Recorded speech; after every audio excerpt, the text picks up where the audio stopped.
The state wrestling tournament. You're listening to CB Sports Network, Carroll Broadcasting Sports Network. Jeff Holland here with you, and we're live from the Gatorade broadcast booth. Gatorade distributed by Pepsi Beverages of Carroll. Gatorade helping athletes fuel, recover, and perform. And we're getting ready for the Class 1A quarterfinals. And Coach Bill Kane next to me, and we got a busy afternoon here. We do. We still got 8 wrestlers wrestling here in this round, and I think 6 of them are on the front side. Yeah, we have them on the front side as well. So we'll go through those real quick here for the commercial. So at 1:32, that'll be our first wrestler. So it'll be probably about 2:45 or so. We'll stay with that. And it's going to be Charlie Veit from East Sac County, and he will be taking on Elliot Cooney. And Elliot is 42-3. So that's going to be a tough matchup. It always is when you're in the quarters. At 152, Shea Parkis, he will be taking on Gabe McDew. He is 37-1. He is ranked 2nd. So another tough matchup there. Again, though, those guys can still wrestle back if something would happen. At 170, your second-ranked wrestler, Blake McAlister, is going to take on Jordan Knight of Mount Ayr. And they're cleaning the mats off right now. And then at 120, we get really busy. Jonah Clark is going to be wrestling Cooper Nielsen from Audubon. So those two match up pretty well. And then, well, we know we got a semifinalist, and we know we got somebody in the wrestleback. So it'll be Wanninger of Kuemper will be taking on Jayden Soard of South Central. And that bottom side of the bracket, Jayden was the second-ranked wrestler. So somebody there will be moving on. So we know we have that going on.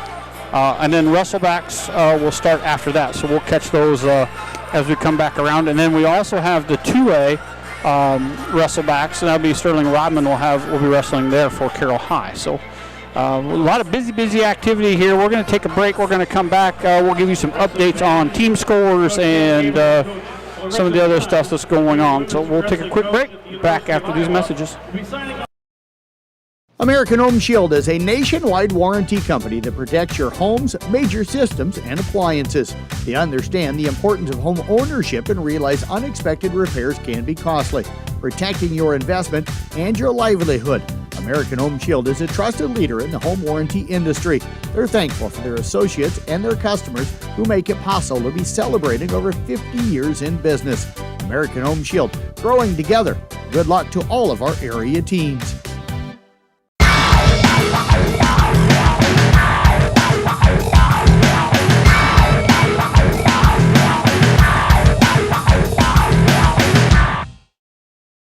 Your home for family fun and entertainment is the Audubon Recreation Center. There's an endless array of activities for fitness and to have fun. Take a swing in the batting cage, shoot some hoops, or seek a perfect game on one of our 8 state-of-the-art bowling lanes. With a walking track, racquetball court, soft play area, arcade, and a variety of fitness classes, there's something for everyone. Enjoy trivia nights, karaoke, and even live music. With a full restaurant and bar and activities for all ages, your family is guaranteed to have a great time. Audubon Recreation Center, just south of Albert the Bull in Audubon.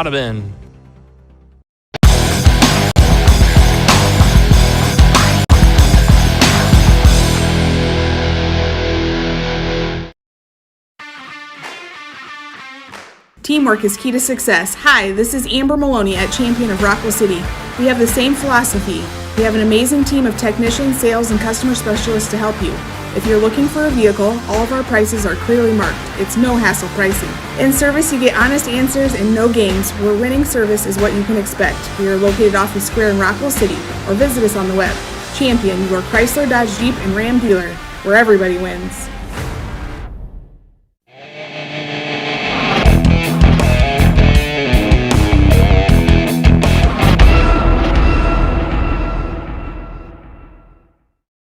And we're back, and the fun part of being here is hearing the stories from Coach over here. We were just talking about how he went to Iowa State wrestling camp with Dan Gable. Well, I actually didn't go to the camp. They had their camp up there, and there was a dozen of us that were wrestling in college. And the only time we find a mat in the summertime is if we go up and wrestle with the Iowa State wrestlers on their mats. So Gable was a 42-pounder. I was a 50-pounder. Guess who got the wrestle? You got to wrestle Gable. Yeah. That's the way you go. Well, let's catch you up on some of the stuff that's been going on. We'll start with this 1A, Coach. And Don Bosco leads it with 36. Lisbon's right behind him with 25. And then Logan Magnolia, 21. In 5th place is Underwood with 18.5. Kuemper and South Central Calhoun both have 8, and AHST has in 17th with 7. So didn't go farther on that. I mean, East Sac County was going to get some for a win, and Audubon would be for a win, but they're only talking 2 points there for. Yeah. So, all right, we'll go into ACGC. They have one wrestler. That's Tegan Slayball at 113. He's still alive. He's in the quarters. Greene County, their wrestler got beaten. He was in the wrestlebacks and he won by Tech Fall. So Cael Peterson will be going on. McKinley Robbins won again, 7-5, and then he won by Tech Fall. So he's moving on. And Gavin Sherman, he lost, so he has been eliminated. So they got 2 in the semis, the 120 and the 132 pounders, so doing pretty good. MVO COU, they have one kid still wrestling, and that is Colby Scott. He'll be in the wrestlebacks. Ogden has Colton Munson at 113 in the quarters, Cale Munson at 145 in the quarters. ADM, they had Jacob Alexander at 113. He lost in the wrestleback, so he's done. Aiden Flora lost in the wrestlebacks, and then he won. I'm sorry, then he won 5-4. So Flora is still alive. Gabriel Christensen for Ballard lost by fall in the quarters, and then he came back and wrestled and won 15-4. Henry Christensen from Ballard is in the semifinals. He won 4-1. Bondurant Farrar, they have Connor Fizzer at 113 Pfizer. He won 5-3. He's in the semis. Cody Hay lost quarterfinal, won his wrestleback 7-0, so he's still alive. Maximus Riggins at 126 lost in the quarters, won 19-11, so he's still advancing. Chase Pfizer at 138, he won, so he is in the semis. And Porter Smith lost in the wrestleback, so he is done. Boone at 132. They've got Ty Silverson. He lost in the quarters and came back and won 14-4. And Hector Garcia lost 5-1 in the quarters, come back and won 1-0, so he's still alive. Carlisle at 106 lost Adrian Serrano in the quarters. He came back 1-9-2. Ryan Ryder lost, so his day is done at 113. And then Joshua Hempstead lost by fall, so he is done at 195. Gilbert, Fernando Valascuza at 182. He won by fall, so he is in the semifinals for Gilbert. Winterset, Abe Bushong was in the wrestlebacks. He lost, so his day is done at 126. Edward Garcia at 152 was in the wrestlebacks. He lost 4-3. Logan Fairchild at 160 lost in the quarters by fall, come back and won 8-3, so he is still alive. Brady Behringer for Winterset lost 10-1 in the quarters and came back and wrestled Sterling for Carroll, and he lost 6-4, so he is done. Carter Smuck, 195, won by fall in the wrestleback, and then won again by fall, so he's still alive. And then Dugan Talley from Winterset, he lost 7-4 in a wrestleback, so they only have a couple guys left there. AHST having a nice day. They have Hayden Fisher at 138 going in the corners. They have at Garrison Getler at 160. He's in the wrestlebacks. Denver Pauley at 170. He's in the wrestlebacks. Logan Magnolia, Gavin Keeger at 106 in the wrestlebacks. Corbin Reitz at 113 in wrestlebacks. Shane Thompson 138 in wrestlebacks. Wyatt Reese 152 in the quarters. Gavin McGuire 160 in the quarters, and Rex Johnson at 285 in the quarters. So they have everybody still alive. Missouri Valley, Eli Becerra at 113 is in the quarters, and Gage Clausen at 182 in the wrestlebacks. For Riverside, Jace Rose at 126 is in the quarters. Nolan Moore at 152 is in the wrestlebacks.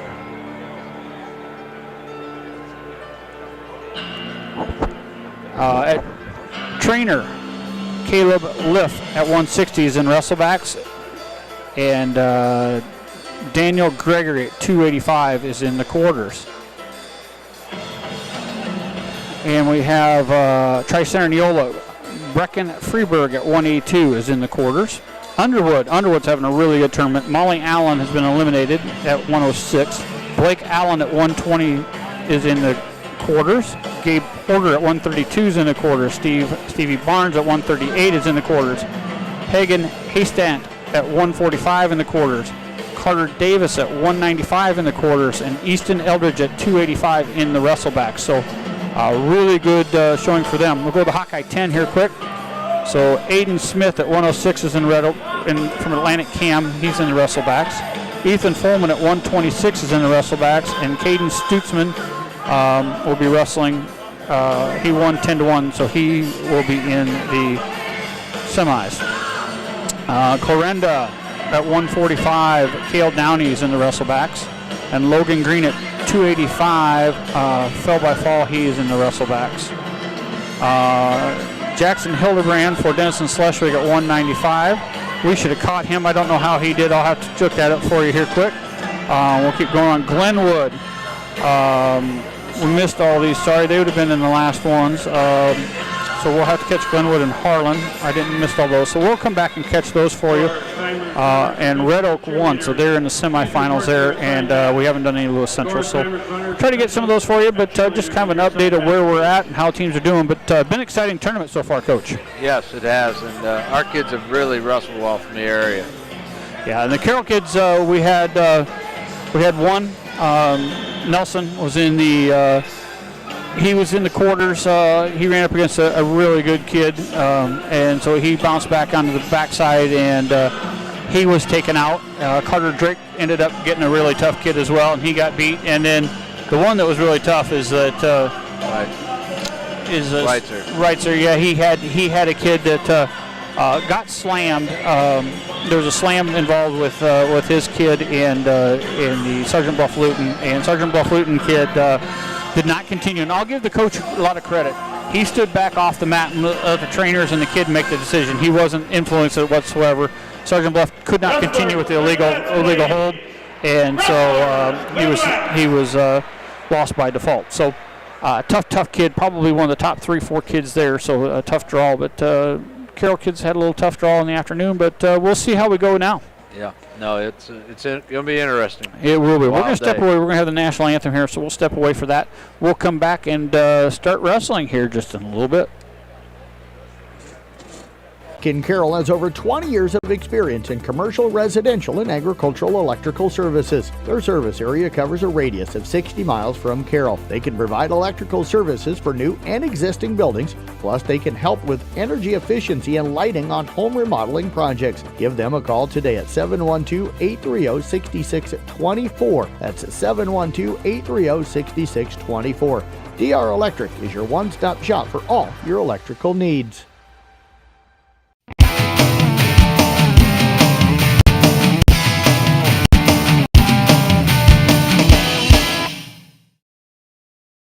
At Drago SCI, they understand raising a corn crop can be a constant battle. They want to help you fight back. Drago corn heads are built with superior technology to handle the most adverse crop conditions you can encounter, all while saving you more corn. Call 712-999-CORN. That's 712-999-CORN. And ask how their features can help you harvest more with a Drago. Drago SCI, proud sponsor of all area wrestlers.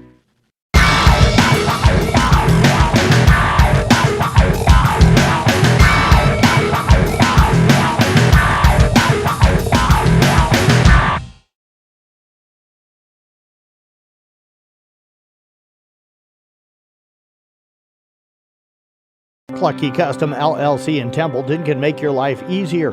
If you don't have the correct equipment, the time, and are looking for convenience, Clucky Custom LLC can help. They do grain vacuuming, and they will also come to your farm and do the work for you by cleaning your grain bins thoroughly and efficiently. They do custom hauling as well. Contact Steve at 712-830-2206. That number again, 712-830-2206 to set up your vacuuming and trucking needs.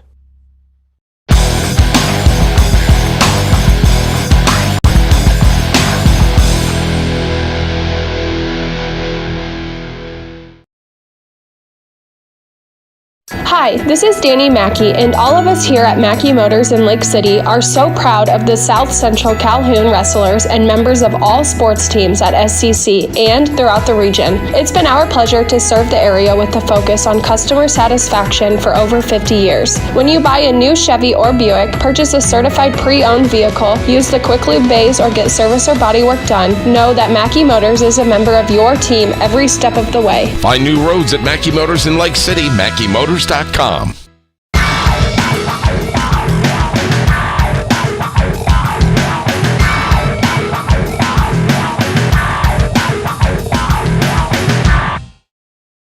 Pye Electric in Dedham is proud to sponsor all area wrestlers. Pye Electric is a family-owned and operated electrical business that does residential and agricultural electrical needs. Here's some wrestling life lessons from Pye Electric. Stay courageous under pressure. Your character is more important than how good you are. Being disciplined pays off. Nothing worthwhile comes easy. And believe in yourself and never give up. Good luck, wrestlers, from Pye Electric in Dedham.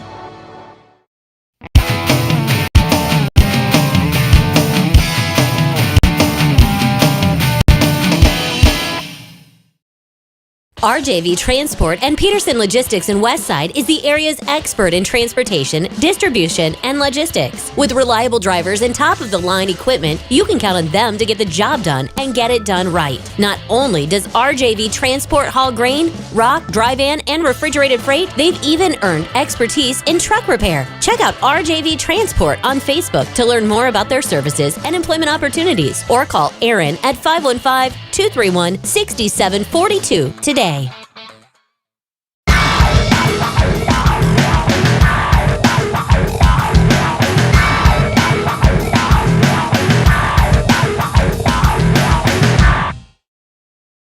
More popcorn and laughter-filled family movie nights. More video chatting with Grandpa and Grandma to show them that perfect snowman. At Western Iowa Networks, our job is to provide you more. From Wi-Fi with no data caps, to phone, to crystal clear digital TV, Western Iowa Networks will always be there to give you more. Sign up today at westianet.com.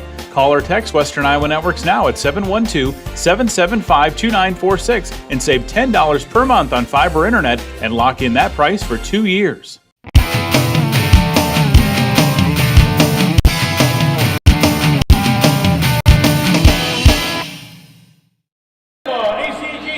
Welcome back to live coverage here at the Wells Fargo Arena.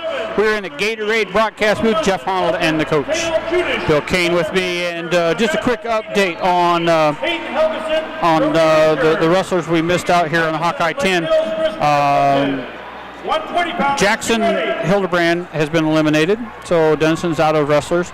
For Glenwood, they have Vincent Mayberry at 113. He is done. Matthew Bean, he won, so he's in the semifinals 9-2, and at C.J. Carter at 195, 110-9, so he's still alive. And I did not look up Harlan. We'll check that, but I think he lost. He's in Wrestlebacks. He's in the Wrestlebacks, so he won that one. And then the other one we were catching up with, I think we got them all. So we are starting the round right now. They got 106, so we're going to be watching 106, and we need to match... At 106, we're watching, I can't remember which match we got to watch on there, Coach, for the wrestleback. Lordy, so we're watching where he goes. So we don't have a 106, I don't think. Do we? Yeah, I believe 120 is our first one.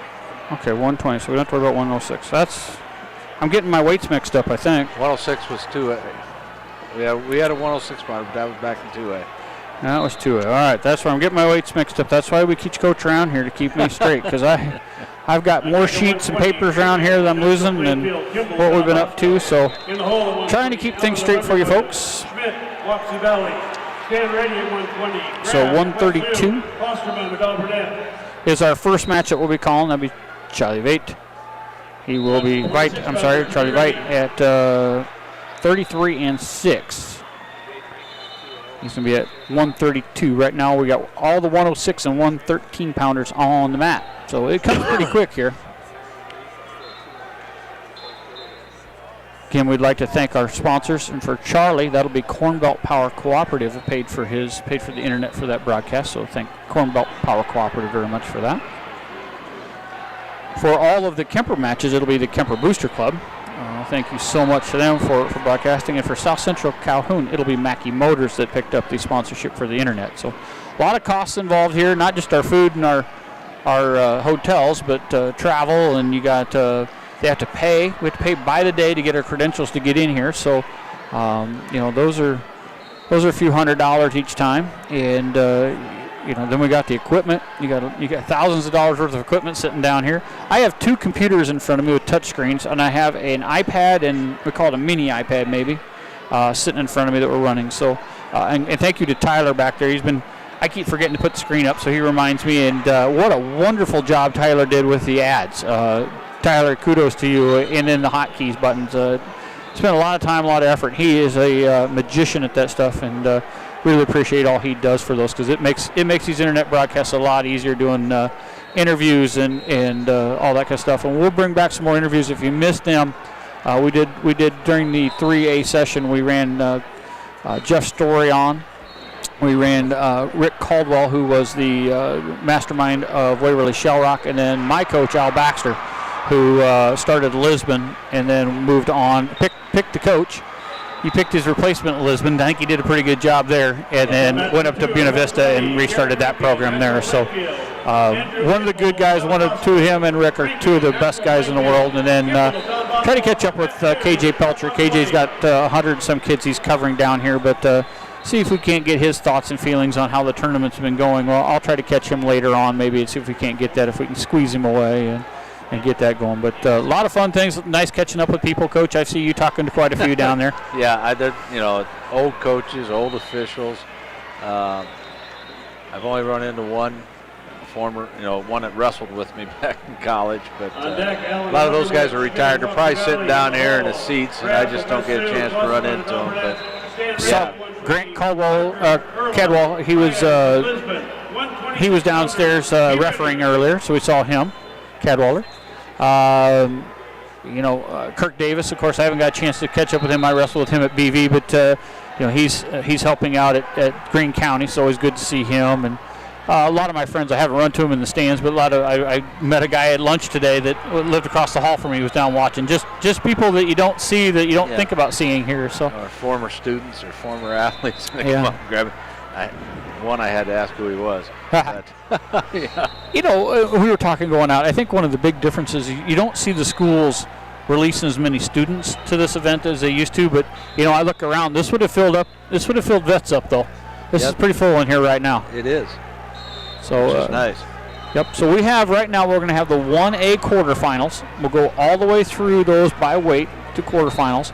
That will set up your semifinal matches that will go on later tonight. Also, it'll set up then the consolation rounds. So we'll know those guys that lost yesterday, who they're going to wrestle and what times, and they'll come right back through on it. So those go pretty quickly. So we'll get those done, and then we'll turn around and we'll have the 2A in there as well, and then we'll get a break, and then we'll have the 1A semis tonight.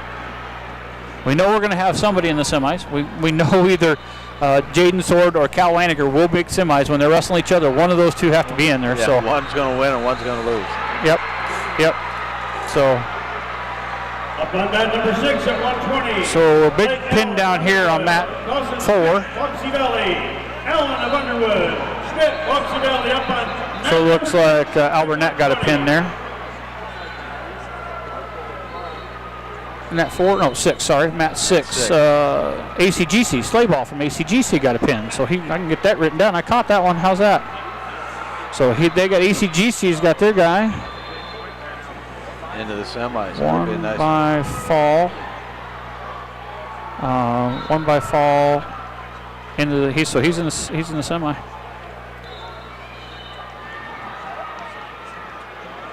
So one of the things we know about what's going to go on here.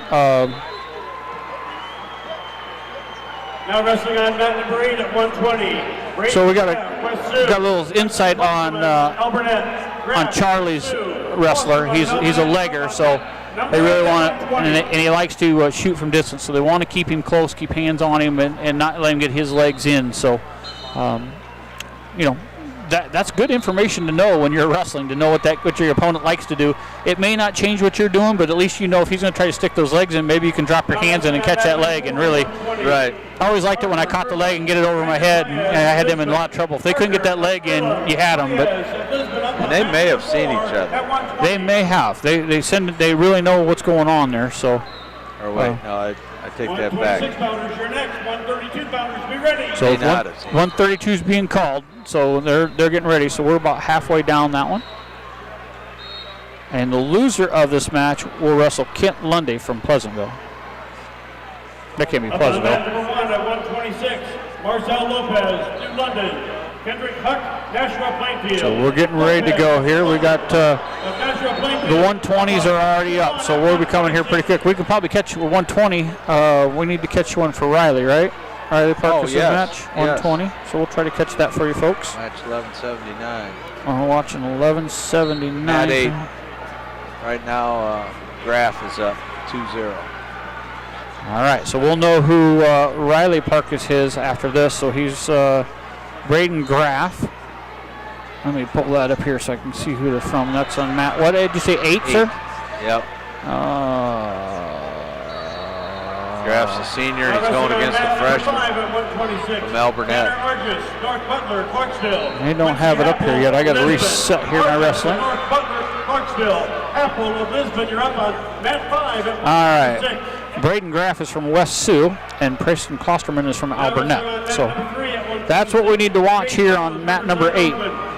And he's got Rose of Riverside Oakland, Connect, Don Bosco, up on mat number 3. So Graf has got Klosterman on his back. They're looking for a pin. He's definitely got 3 points near fall. And he's got Caldwell there, and that's the pin. So he's going to end up with Klosterman from Alburnett. Schmidt of Beckman Catholic, Clark of West Sioux. You're up on mat number 7 at 126. Klosterman from Alburnett. I think that's a pretty good matchup looking at that, Coach. So yeah, I do. If Riley comes out like he did his second match yesterday, he can go quite a ways. So good matchup there for Riley. We'll look forward to that. And we're getting ready for Charlie Veit. And remember that we're going to internet sponsor on that for us is Corn Belt Power Cooperative. So thank you to them for supplying the phone line or the power cord for internet so we can broadcast. So we're on deck. We're on deck right now, and we're broadcasting live from the Gatorade broadcast booth. Charlie Veit, East Sac County. We're up now. Nottoway Valley, Veit of East Sac County. You were up on mat number 2. We're 2 right down in front of us here, so that's good for us. Down and to the right. So Charlie will be right down in front of us. His guy's got a little wrap on his shoulder, so must have a tender shoulder there. Don't see Charlie yet, but I'm sure he's going to come in. They usually come in from the side for us. He's coming in all the way around. Yep. I see Mr. Blankman walking around down there. Charlie in the dark red with black letters. That's dark purple. I'm assuming they're going to give him the red marker. Yep. Got a nice contrast here, so it should be easy to keep track of it. But Charlie here, thanks to Corn Belt Power Cooperative for the internet for this one. And we're getting ready to roll. Shaking hands, and away we go. Charlie Veit from Nottoway Valley, so that's Greenfield. Keeping that, topping that head a little bit. They may have wrestled Nottoway Valley. They might have done it like in a coon tournament or something. Could have. They're really kind of hand checking right now. Charlie likes to tap that forehead a lot. Cooney then reached out. Now they're getting a little closer on ties. Charlie looks like he's trying to get to a 2-on-1. Cooney's coming over the top, trying to reach for the leg.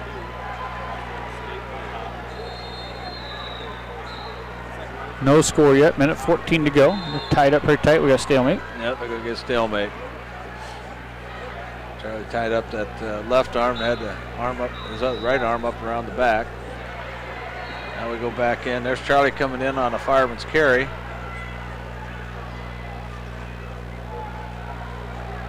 Got the right arm, and he's trying to get the right leg, but he's kind of got down on his hip. And Cooney's going to come on top of him and con around for 2. Charlie's back on up to his base. 132. Jayden Boots, Lisbon, Garrett Bunk, Don Bosco. Okay, his headgear off. So as soon as we get a stoppage here, they're going to stop it and get there. We go. Stop and get his headgear back on. They don't let the ears get beat up like ours used to with the cauliflower. They put those headsets back on, and boy, they had such much better headgear than we had too. We didn't wear headgear. Well, yeah, you guys were a little. But I never got cauliflower ear. I don't know how I got through high school and college without cauliflower ear. I got no a little headgear. I got a little in there. So they got the leg in already. So that's exactly what they told us. So he's going to try to hip him over and bring the crossface and get some points. Trying to get to that forearm, maybe set up a guillotine. 30 seconds to go here. Got the arm behind the head. Potentially dangerous, almost being called. 20 seconds, 2-0 right now. Charlie's behind. Thanks to Cornbelt Power Cooperative for the internet. Boy, that's close to being injured. Not putting more pressure on it. That was potentially dangerous. Yeah. There's nothing good was going to happen there. No, if he'd ever put pressure on it, could have been tough, but he never really did. He just kept it out there. Trying to come up, tripod. He's doing a spiral right here. Cooney reaches across, gets his left arm tied up from underneath. Really got isn't up doing to much his other feet, than ride. and then it kind of came back. That's why he was spiraling. I didn't realize we were at the end of the period. So nice spiral ride that time. Had a Cooney just get a 2-0. Charlie's down. Deferred, so Charlie gets his choice, and he's going to stick neutral. Definitely don't want to go down on a legger. That'd make your day long. Yep, he is going to go neutral.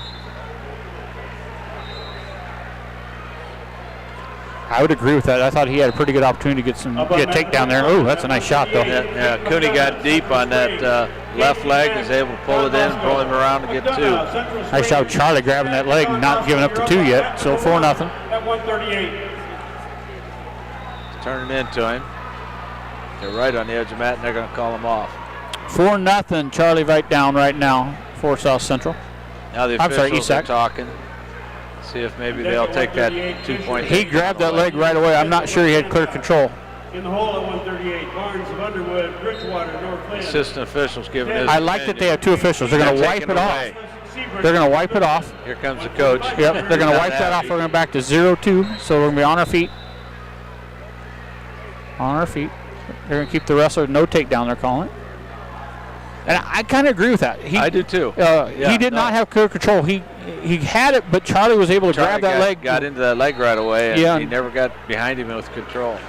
There's a difference. There was no control. He never really had him and could do anything with him after he got it. So there's no clear control. That's a good call. Very good job by the referees calling it. They got together and decided it. Oh, there. He's quick with that shot at the ankle. Yes, he gets back into that ankle deep. And that's what they were talking about. They want to keep hands on him on there. Charlie's got to come around, grab that ankle, and make a shot himself. There's a nice shot. There's his fireman's. Got to get that arm down. He tried to come around the waist, couldn't quite get him. He had Cooney down on his hip. And now Cooney's back up on his knees. 2-0, 1:10 to go here. Charlie still got that elbow, but here comes Cooney swinging around like he did in that first period, but not going to get it. Charlie doing a good job of holding on to that elbow and keeping his hips. Now he got down to his hips. We got popped back up, and he pops right back up. Now he's got Cooney on his hip. Yeah, if he can come around that waist and work his way up a little bit. He's still got the left leg tied up good. If he can come around the waist a little bit. Now he's stepping over. Going to come around the other side. And there he got it. Now we're tied at 2. Yeah, that was a nice takedown. The good work by. Could have gave it up 2 or 3 times. Yep. And 30 seconds to go. We're tied at 2 at the end of 2. And Cooney did the same thing going the other way. So that was a good wrestling match. Now Charlie's got the left arm tied up.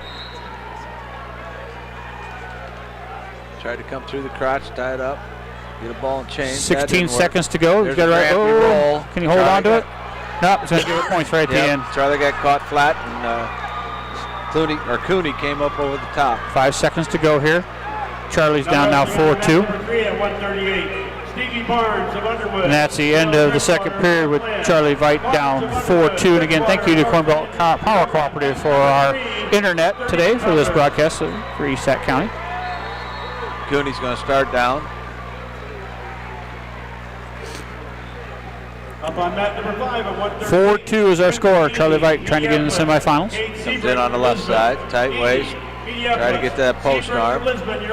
Cooney sits out. At 138. Doesn't have the underhooks where he can suck him back in. No, got the tight waist, trying to keep that left arm. Cooney's working on his hands. Charlie comes around behind. Covers it, rotate, covering up those hips. Here comes Cooney back into a switch. Charlie follows him around. Back in behind the hips, good. Dropping that head like he wants to get to a head lever, see if he can tire up that left arm. Now sits into that switch again. He's got the post arm at the elbow.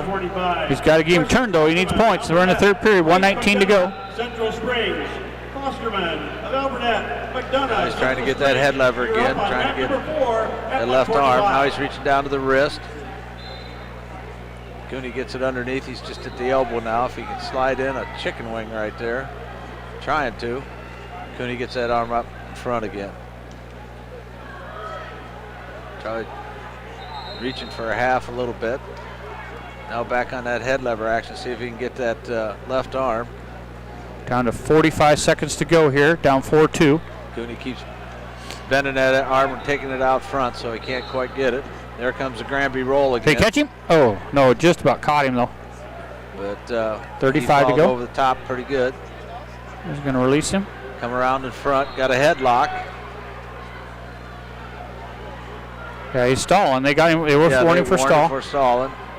And he's laying too. He can still give up a point and still be good there.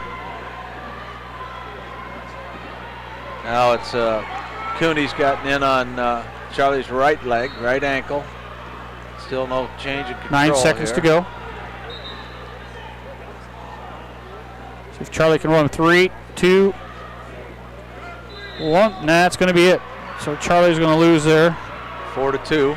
4-2, and he's going to move up to the wrestlebacks, and he's going to be taking on Kit Lundy from Pleasantville. Kit, it has to be Pleasantville.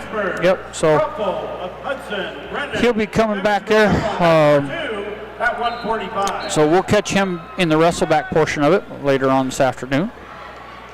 But I thought he wrestled well. I thought he wrestled really well on that. You know, Cooney was seated third, so that's a pretty good kid. Yeah, and you know, you look at it. He wrestled. He was in it all the way to the end. He was trying some things. So, you know, I like Charlie's chances on the backside there. And so now we got Shea Parkis will be coming up at 152. He's going to be wrestling Gabe McAlister from MFL Marmac, 38-1. So there's a second-ranked gentleman. But you know, at this point, you just got to go.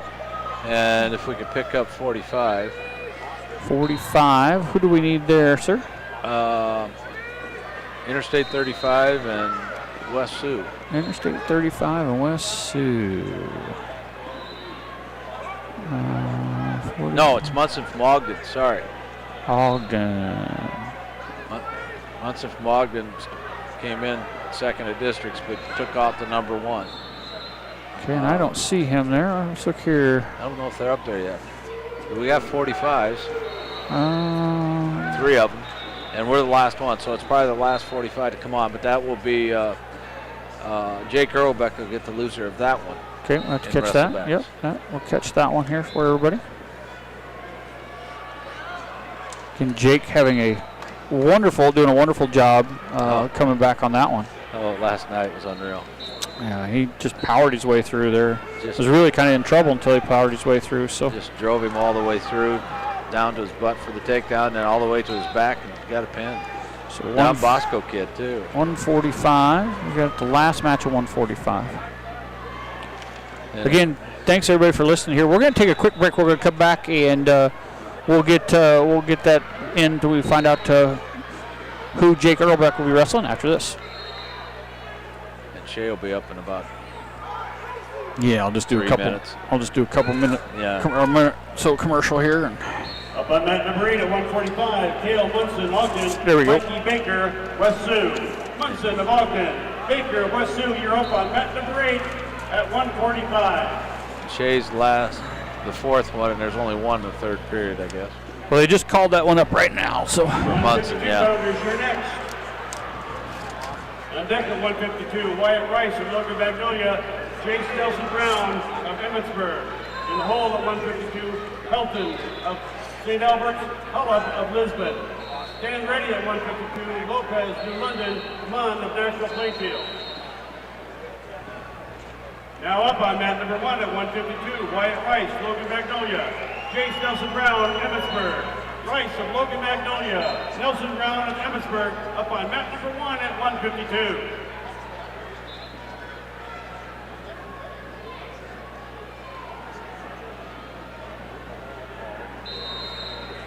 On deck, help from St. Albert, Hullab from Lisbon. In the hole, Lopez, New London. Come back after this.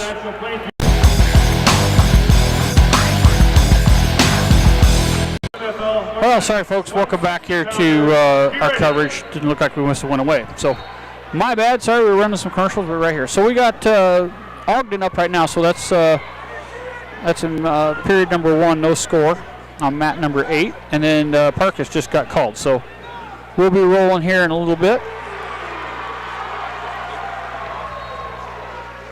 Shae again will be ranking the number 2 ranked wrestler.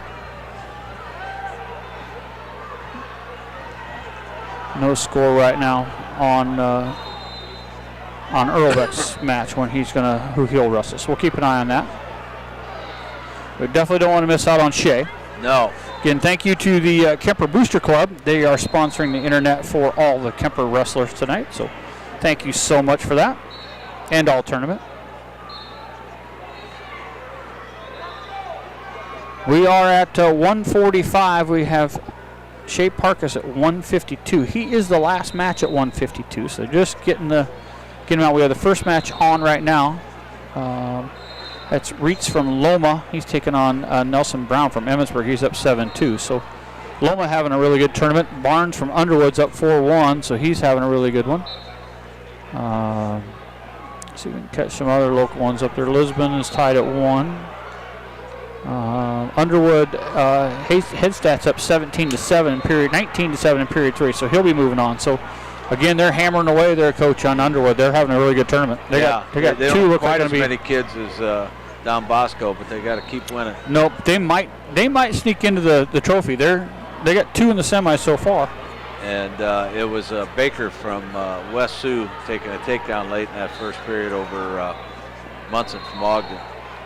Yep. So we're waiting on Shea Parkis here. We're under 10 seconds in 3 matches, and he's the third one, so he'll should be called up real quick. Now wrestling on mat number 6 at 152, David Helton, St. Albert, Lincoln Hullab, Lisbon.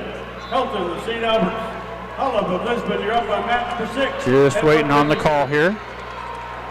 Got a lot of matches finishing up. There's mat 5's done. Number 7 at 152. So I'm guessing we're on mat 5. New London, McCabe Munn, National Plainfield. Maybe Lopez 7. of New London, Munn of National Waiting for the call here. Mat right 5. now on mat number 7 at 152. Mat 5. I would think so. They're done. Now Wait. wrestling on mat 5 at 152. Shea Parkis. Here we go. Mat number 5 for all you folks. That's down to our left here a little bit, right at dead center. That other one, Ogden's now down 3-0. Yep, so it looks like so far Ogden is down 3-0, so that would be who Irlbeck would be wrestling. We'll keep an eye on that for you. Maximus Pagana of Columbus Catholic. Kane Zuhl, West Hancock. Just waiting on the wrestlers to show up here to mat 5. Zuhl, West Hancock, you are up on mat number 3. I'm not sure where Jeff Storion is. He sneaks around. I'm sure he'll have a good angle. He had some really good pictures I was looking at earlier. Oh, great ones. Here comes Shae from the right. Surprised he hasn't whipped one out of us. We keep hiding behind these screens, so it might help us. So. He's good at snagging us. Shae is reported. Oh, the other guy's already on the mat. Yep, so, they're there. So Shae's in his white uniforms, and we got the blue for Albernet. So we are on mat 5. There's the whistle. Be ready. Albernet likes to go down to a knee. Try and tie up Shae's wrist, get to 2-on-1. Shae went to that left leg right away, or right leg. Didn't quite get enough. Into a collar tie. Albernet trying to hook up a front headlock. They're out of bounds. 1:39 to go. No score yet on Shea Parkis from Kuemper. Thank you to the Kuemper Booster Club. Here we go again. There's Albernet in on the right leg. Got it lifted high. Now comes around behind and gets the 2, so he's got the 2-0 lead quickly. Shea's down now 0-2. Minute 20 to go. Alburnett working on that right arm. Got it barred across. Shae comes up and swings out and gets an escape. 2 from MFL Marmac. Magoo. Got a minute to go here, minute 2. I said Alburnett. Yeah, it's MFL Marmac. Sorry. Minute 2, it's 2-1. No, I think I started you on that one. Okay, still 2-1, back in the middle. Minute left. Shae snap down. Went to 2-on-1. Whew. That kid is quick. When he gets on the back and starts spinning, he spins and tries to get behind really quick. Shae did a decent job of getting out of bounds. Riceville, Molnick, Sigourney Kyoto. You're up on mat number 2, wrestling at 160. He likes to get that 2-on-1. Get a tie and get you out of position. Shae's got the collar tie with the left hand.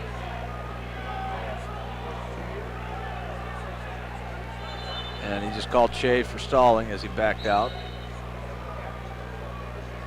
Munson from Ogden still down 3-0 now in the third period. So again, watching that, see who Irlbeck wrestles. There's Shae trying to swing around to that right leg again. 20 seconds to go, down 2-1 is Shae. But McGaw had the 2-on-1 again. He's got 2-on-1 on Shae's right arm again.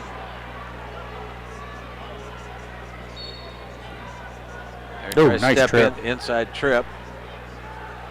Shae quickly up to his base. That was a great inside trip right at the end of the period, but 2-1, Shae's down here going in the second period. They're going to defer, so Shae's going to take down. Gonna need to get up and out quick. Magoo is 37-1, senior. Comes in on the left side. Shae quickly to his feet, trying to get hand control. Does. Gets one for an escape. So tied up at 2. Again, winner of this goes to the semifinals. Right back in on that Russian tie on that right arm. Shae gets his arm free.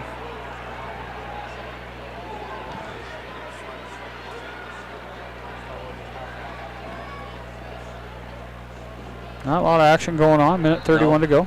Got an overhook on the right side. Trying to fight for hand control on the other side. Ooh, there nice he comes, duck under. nice duck under. Drops Shae down to the mat. Makes it 4-2. That was a pretty move. It was. It came all the way across to the backside. Shae now down 4-2 with a minute 14 to go here in the second. Shae's trying to get his knees back up so he can get to his base. There he gets up to his base. North Butler, Clarksville, Udell, Regina, Iowa City. 170 pounders. Trying to get to his feet. Gets to his feet. Got hand control and then gets one. So now it's 4-3. Shae's right in this match. He's been doing a nice job the whole way through, Coach. He's not been overpowered all that much. So no, he needs to open up and get to a shot in on a leg like he's normally 45 seconds to go. He's got to get that shot. You're right. Colin Gudam, West Sioux. Terry of Don Bosco. Gudam, West Sioux, you're up on mat number 3 at 160. And Irlbeck will be wrestling Munson from Ogden. So we'll have him coming up. 4-3 right now. Shae's down with 30 seconds to go. They're on their feet. However you say that name, McGow. Magoo, I believe, yeah, McGow. Really gets that Russian tie on that left arm, and it just takes Shae out of his offense. There Shae got 15 seconds to go. But not real deep. McGow drops down, gets that right leg, gets it up in the air, good. 10 to trip seconds. out the left. Now does trip out the left, gets the takedown. Now he's just going to ride the legs out with 5 seconds to go. And that'll be it. 6-3. So Shae will fall to Magoo. We're just going to the third. Oh, I'm sorry. Ooh, good. Missed that one. I was thinking we were in the third already. We're going to our feet. So 6-3. We still got a shot, real good shot here. But we're back neutral. So Shae's got to open up and get to those shots to the legs that he likes so well. Our next one up will be at 170.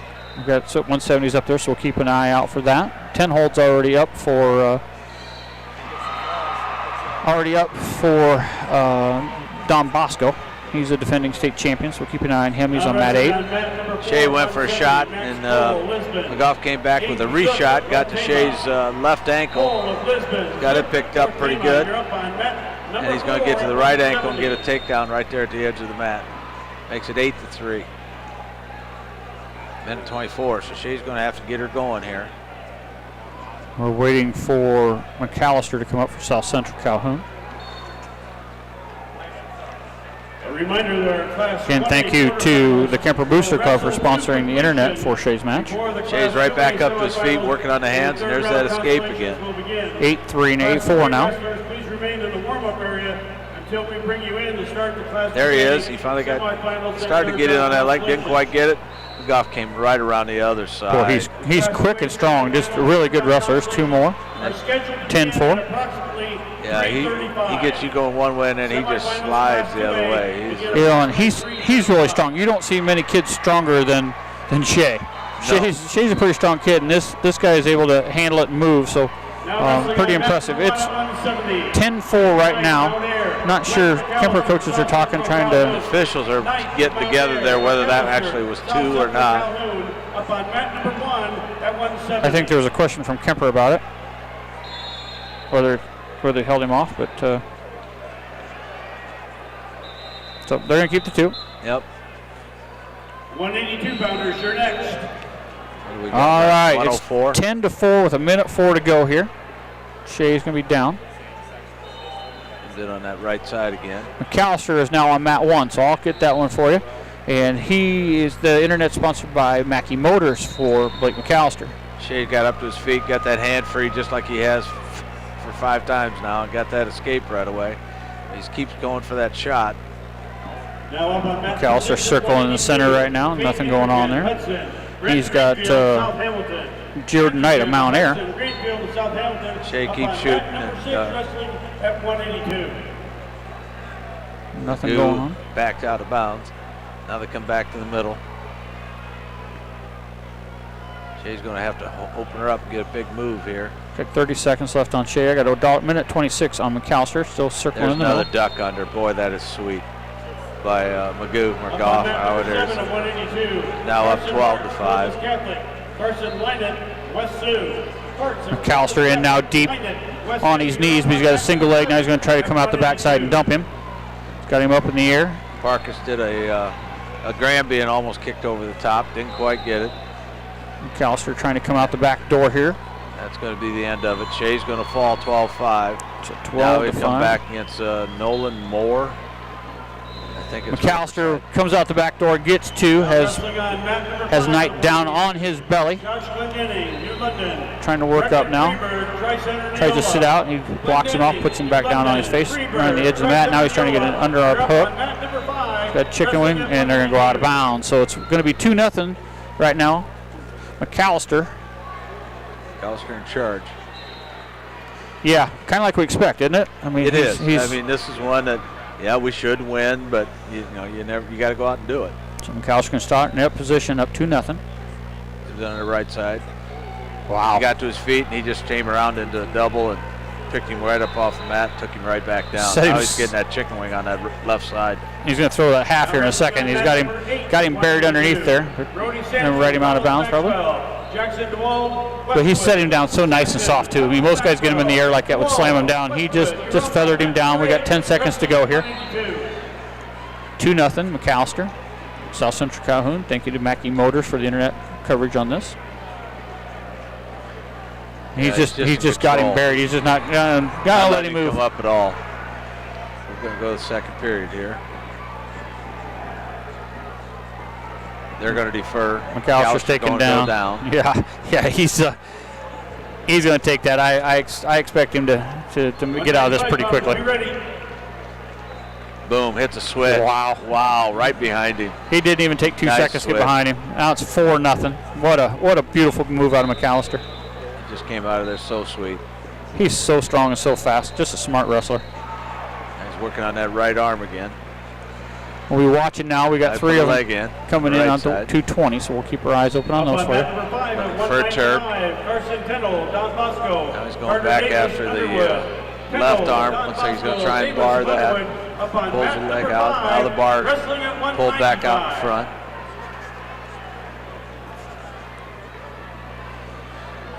Minute 22 to go. McAlister up 4-0 here. Got a nice tight waist, and then he goes to He's got that cross-face. cradle. He's going to rock him back, or he's going to flip him over? Which way is he going with him? Oh, let it go. He's going to let it go, and he let him start to come up, but he picks up an ankle, and then he picks both legs up and takes him right back down. Sticks him right back on his face. Just reacted at the last moment. Minute to go, sticking the leg in here, up 4-0 McAlister. Now he's got the other leg in, the right one. Cross-face again, and takes him out of bounds with that cross-face.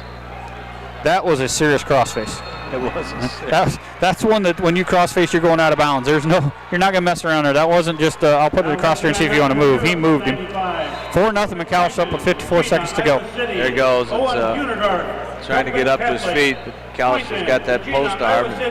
Just kept him down with that post arm. Now he's got chicken wing in on the right side. And quarterfinal match here at 170. Now he's got both chicken wings in. He's Blake got McAlister. Oh my.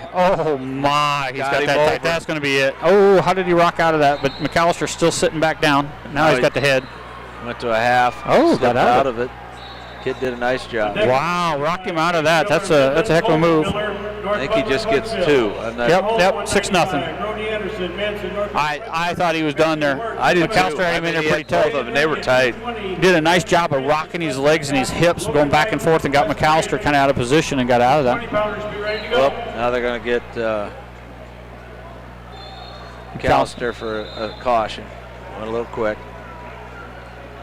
You get 2 of those. Now he right away gets a 2-on-1 on that right arm. And Knight has to be cast. I mean, he is just getting manhandled. Yeah, he's getting buried underneath, so that takes a lot out of you. It's 6-0, but hasn't been that close. He hasn't had anything from McAlister. McAlister was trying to get to a ball and chain. And 10-hole match, the number 1 guy, we're still at 0 in period 1, so nothing going on there. They got injury down there, I think. Going back, they're going to go neutral. He doesn't want to get underneath. 58 seconds to go, 6-0 McAlister. Reminder, tonight's session 6 begins at 7:30 with the Class 3A semifinals. McAlister shoots in on that left leg, gets the ankle, lifts it up. Did a nice job, nice and quick. And he just picks him up, takes him down to the mat. He's got him down flat again. Going to keep that pressure. It's going to be hard for Knight to even get up. Got that chest and hips just driving him down. Puts that leg in as soon as Knight comes up. Trying to go with the crossface.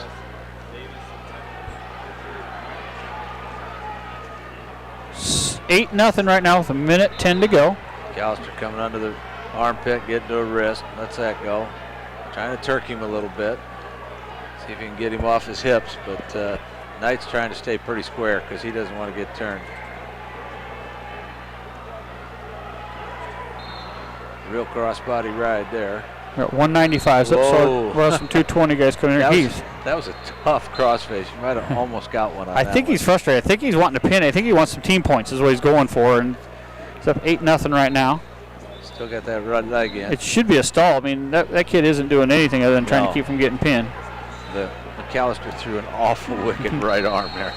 33 seconds to go. McAlister up 8-0 here in the third period. So hopefully he can keep things going. Can ride him out and get the major and get 1 extra point. 10-hole match. The defending state champion from Don Bosco. Still 0-0 at the end of the first period. Oh, and there comes a switch and around behind for 2. 24 seconds to go for McAlister. McAlister's got to get 2 back if he wants to get that major decision. Now he's got McAlister pretty flat. 15 to go. McAlister's trying to get out. And Knight trying to get a tilt. He's just going to keep his hips down 5 seconds here. He's got those legs split out. McAlister's going to move on.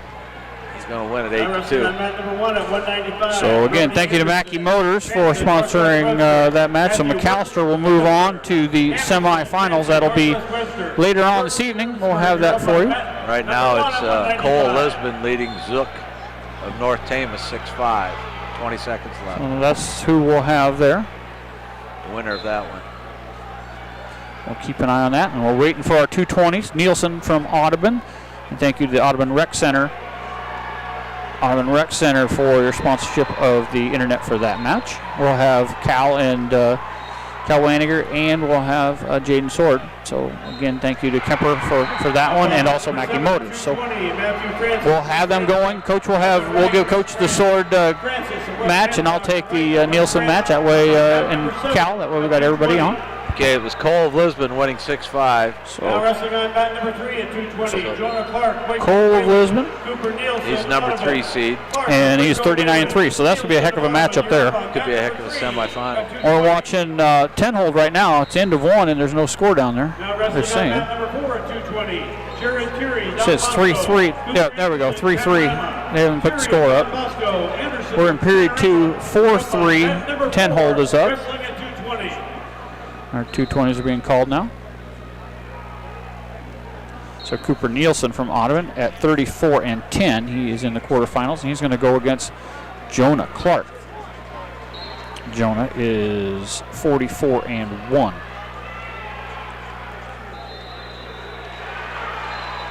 Should be a fun match there. And we're on mat number 3, I believe. Mat number 6 at 220. Wanninger, Kuemper At. Oh, they're up. We got them all 3 We up. got them all right now. So quick takedowns, and on Nielsen, he's down 2-0. He's going to let him up. There's another shot, and another takedown, and quickly it's 4-0. Really quick, strong kid there. And Cooper Nielsen's down now 4-1. Jonah Clark from Wayland, Waco. He is quick and strong. He's going to drag him by 1 foot, dragging Nielsen back in. They go back to the middle, escape, so it's 4-2. Boy, he flips the head over and just takes Nielsen down just like that. Now it's 8-2. He just snaps that head around nice, throwing a hard crossface. Nielsen on his belly, trying to defend from it. He's trying to put him in a cradle. He's got the knee hooked. He's pushing the head to it. This is one strong kid, and he's got her hooked up, and he's flipping him over. He's got back points. He's got him tight, and he's got him close in the cradle to a pin. They're checking. They're watching. He's got the 3 back points for sure, and he's looking at the pin right now, and that's the pin. And the Soard made 1 slight shot, and that was about all we've had so far. So Nielsen is going to move down, and he's going to wrestle Reed. There comes a shot from Soard. We have Connor Reed from Sigourney. And thank you again to the Audubon Rec Center for sponsoring that broadcast. Now they come up, and he had an underhook to go out of bounds. So Soard and Nielsen, this is a sectional and district final match. 1:17 to go, no score yet. There's a shot from Soard to the left leg. And there's reshot by Wanninger. He's in tight. He's got the leg up, pretty good shape. Trying to pull him back in the middle of the mat. He trips leg out. There's 2 for Wanninger. 2-0 Cael Wanninger over Jayden Soard of South Central. And that's the opposite of what sectional districts wants, because Soard getting the early takedowns. Right now it's Wanninger. Nice ride now out of Wanninger's a tight waist in there, trying to work the arm. There's a Granby roll. Wanninger tries to follow him through. Got a leg in, tried to get to a Turk. Back up on top.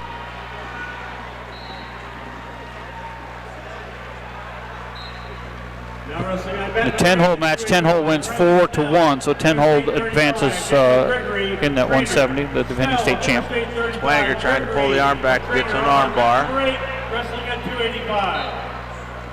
He's got Soard pretty flat. 15 seconds to go, 2-0, Cael Wanninger lead.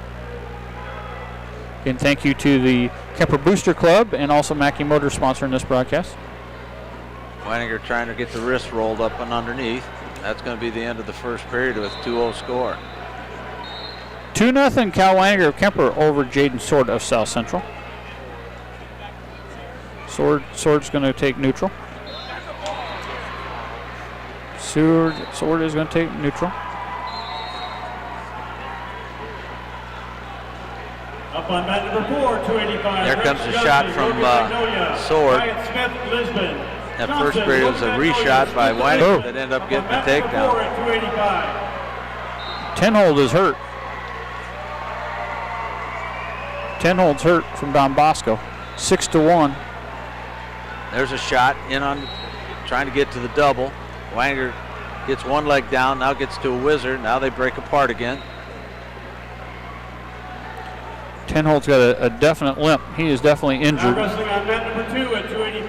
Mac Ortner. He's wrestling Davis from Underwood. Back to the middle. There's Wanninger in on a shot, double. Out of bounds. He almost he had 1 foot on the edge, one in. Just couldn't hold her in. Matches Class 1A quarterfinals have been assigned to the mats. We'll wrestle these to completion before we begin Class 2A semifinals. On their feet. Approximate time for the 2A semifinals. Cal's doing a nice job of not letting, but Cal's now warned for stalling. He jumps in and gets a single. Trying to pull him back to the middle. Trips him, comes on top. Got it. There's 2. So it's 4-0. Cal has been warned for stalling. 53 seconds to go. Cal Wanninger from Kuemper up over Jayden Soard, 4-0. Comes in on that left side. Really not a lot of movement on the bottom, on the whistle. Now he's trying to get up to his feet. Wanninger drives him back down. Got a 2-on-1 on that left side. Trying to keep that wrist tied up. Now Soard gets it free. Goes back to his base. Wanninger getting a little high. For your information, when we begin the 29 seconds to go. 4-0 Wanninger over Soard so far. Wanninger's got his hips broken down right now. Soard's got a nice Granby. He's hit a couple times, but with the hips down like that, you can't get to a Granby. Not going to do a whole lot down there. He's not able to move at all. We got 9 seconds to go. Now he's trying to come up. And sit out, comes up, steps over the top. He's going to get the reversal. He's got Cal. He's going to run out of time. Face. Almost had Cal caught on his back there. Got lucky. Cal rolled through 4-2.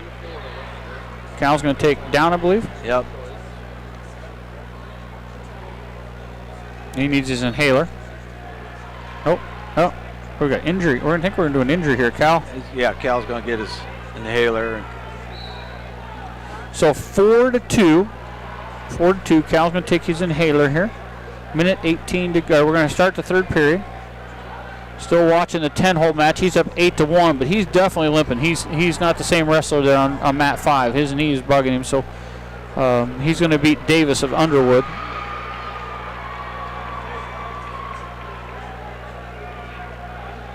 That might be good news for McAlister. Yeah. I mean, that kid is strong and long and lean. Davis is a really good wrestler, and he's been handling him here, but he's definitely not the same wrestler here. He's got something in the lower part of his body not feeling good. Did win the match, 8-1. 8-1. 8-1. So he's definitely got an injury somewhere in that lower extremities. Cal's still down there, getting a little drink of water with his inhaler. All right, we're going to go here now, period 3. He's going to give Cal a point, going back neutral.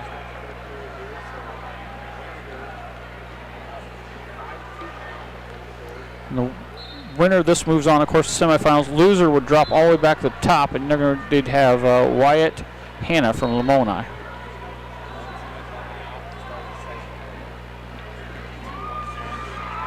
So it is now 5-2 Wanninger. There's Wanninger in on a double, drops him right to his butt. That's 2. Boy, Cal's doing a great job of being aggressive today. Soard, surprise, has not been that aggressive with it. There comes that Granby. And he almost caught Wanninger. Wanninger's got him on his back now. Wanninger steps over the top. Got 2 back points. So 9-2 Wanninger over Soard right now. Now he's got both wrists trying to pull him under. Get his weight on it. Soard brings up his hips.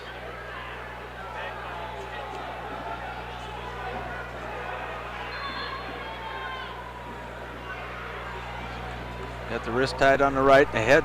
He's got Hoard's head on the mat, so it's going to be hard for him to do a lot. Now he gets the hips up. Probably hit their Granby. There comes the Granby, and they split apart. It's going to be good for an escape. Coming back in. Looks like Hoard's Maybe trying to get an underhook, maybe get to a lateral drop or something here. Best thing for Wanninger would be get that low shot again. There comes a head throw. 9-3. Wanninger slipped his head out, but then Soard was able to muscle him over. 9-5 now. Wanninger over Soard. There's 30 seconds to go here, period number 3. Soard's going to let him up and try to catch him with something here, so it'll be 10-5. 10-5 with 22 seconds. Got 2 double overhook. Wanninger's been called for stalling once. 15 seconds to go. Wanninger ahead, 10-5. There's Wanninger in on the double shot. Going to drop Soard down to his back. There it is, 12-5. 5 seconds to go. It's going to be Cael Wanninger advancing on to the semifinals. And that's an upset. That is a big upset. Soard beat him in the sectionals and districts. And it's 12-5. Got the early takedowns and just controlled the match both times, but this time it's Wanninger's double. So Soard is going to move on the backside, and he'll take on Wyatt Hanna from Lamoni at 39-14. We'll have to look here and see. I didn't keep track of the other match. Connor Reed and I have to see who was it. Don Bosco got a pin, I believe, at 2:20. But let me check that out. I saw something going on down there.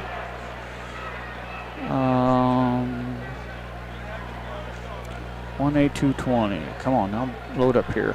So Cal's got himself at least in the top 6, but he'll be in the semis later today. Thury and Anderson were wrestling from Kenora, and it was going to be Thury from Don Bosco with a fall. So Thury.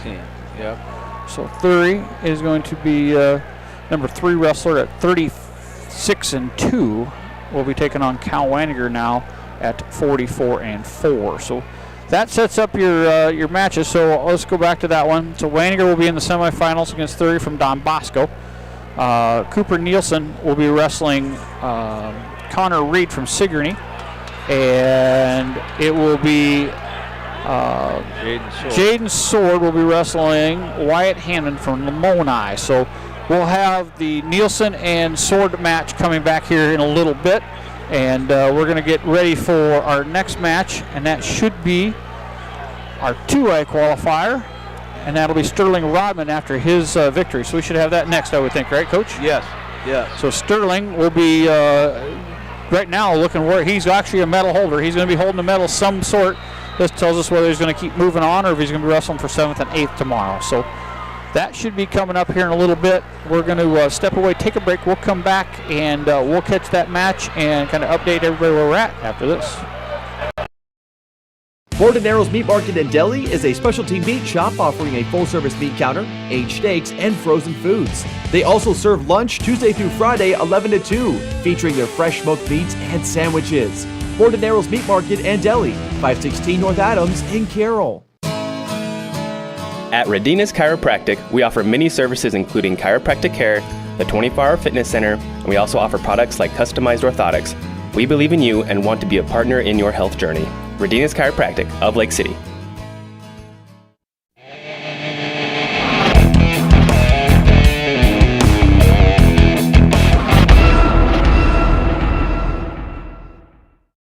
Today's state wrestling coverage proudly brought to you with help with Carroll Eye Care Associates. Stay ahead of the game and schedule that preventative eye exam today at Carroll Eye Care Associates, Main Street, Carroll. Call 792-9687 for that appointment.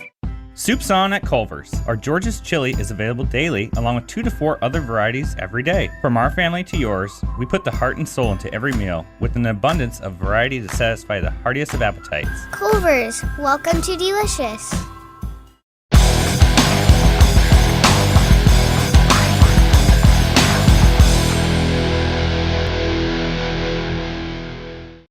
The goal of the Carroll Cardinals Youth Wrestling Club is to provide a fun and positive learning experience and to strengthen their love for the great sport of wrestling. The club is open to any Carroll area kids in grades K through 8, no matter their size or experience. For more information, look them up on Facebook. TriVista. We pledge allegiance to the driver. We understand your needs and offer a full line of International, Isuzu, and Dennis Eagle trucks, offering parts, service, body upfitting, and fabrication. We've got you covered. Find us online at TriVistaCompanies.com.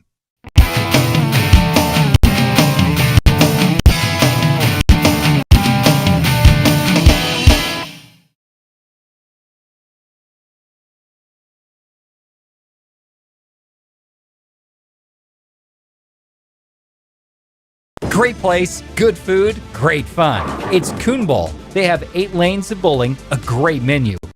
2 losers. And sandwiches. Check out their Facebook page for daily specials. The Coon Bowl, 223 6th Avenue South in Coon Rapids.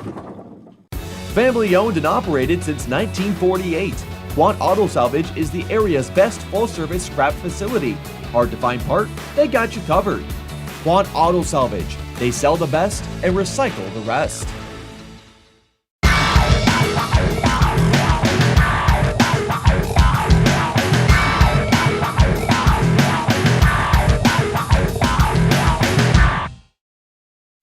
Motor Inn of Carroll, known for their award-winning service department and brand new state-of-the-art dealership, is a proud sponsor of today's matches. Motor Inn of Carroll, the area's premier Toyota dealer. Jacobson Seed is a proud sponsor of today's wrestling coverage. Their brand new conditioning facility is ready to increase your yields. Take the Jacobson advantage today.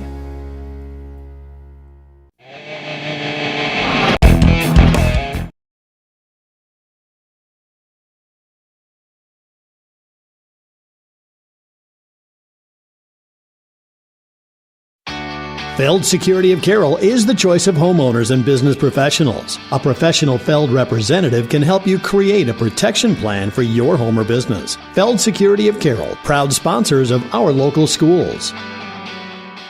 DMACC provides access to quality, affordable, and convenient education. The DMACC Carroll campus offers a variety of programs for everyone. Not sure what program is right for you? Contact the DMACC Carroll campus today and talk about your options. Call 792-1755 today.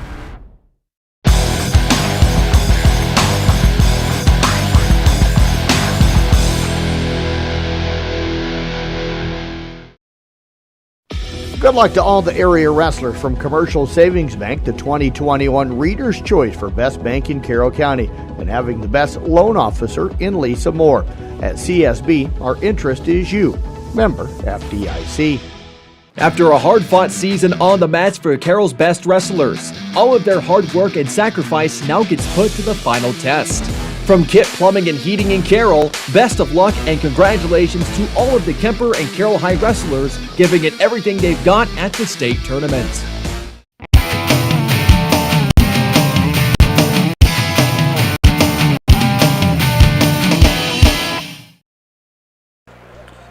Welcome back to Carroll Broadcasting's coverage of the state wrestling tournament, and we are live from Wells Fargo Arena, and we are in the Gatorade broadcast booth. Jeff Honnold, Coach Bill Kane, and have not started yet. They have all the mats cleared out, but there's one match going on. I don't think they're supposed to be wrestling, but they are. So they got 2A 113-pounders wrestling. They were supposed to hold out, but they got 2 matches going, so they're going to let that go, but they're holding all the rest of them right now. I'm not sure what we're waiting on, but they're holding them up right now. They've got 2 matches going. So we're going to hold everything in place here. So we're going to take some more breaks here and wait for them to get this started, and we'll break down what we have going on and what we need in Class 2A back after this. American Home Shield is a nationwide warranty company that protects your home's major systems and appliances. They understand the importance of home ownership and realize unexpected repairs can be costly, protecting your investment and your livelihood. American Home Shield is a trusted leader in the home warranty industry. They're thankful for their associates and their customers who make it possible to be celebrating over 50 years in business. American Home Shield, growing together. Good luck to all of our area teams.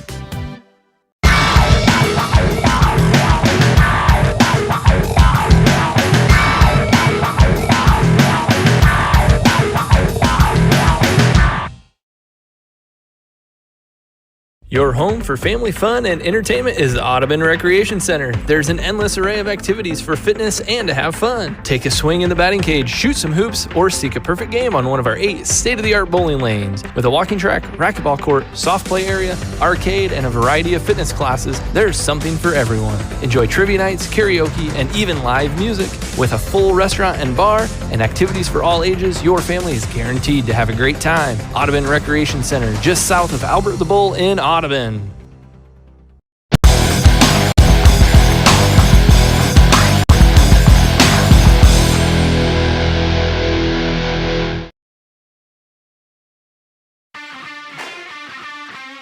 Teamwork is key to success. Hi, this is Amber Maloney at Champion of Rockwell City. We have the same philosophy. We have an amazing team of technicians, sales, and customer specialists to help you. If you're looking for a vehicle, all of our prices are clearly marked. It's no hassle pricing. In service, you get honest answers and no games, where winning service is what you can expect. We are located off the square in Rockwell City, or visit us on the web. Champion, your Chrysler, Dodge, Jeep, and Ram dealer, where everybody wins.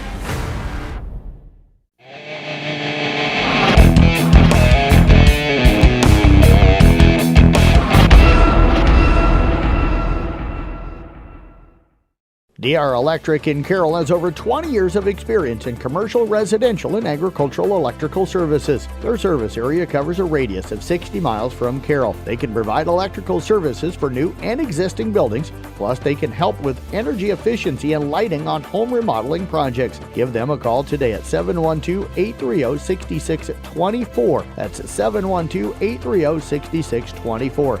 DR Electric is your one-stop shop for all your electrical needs.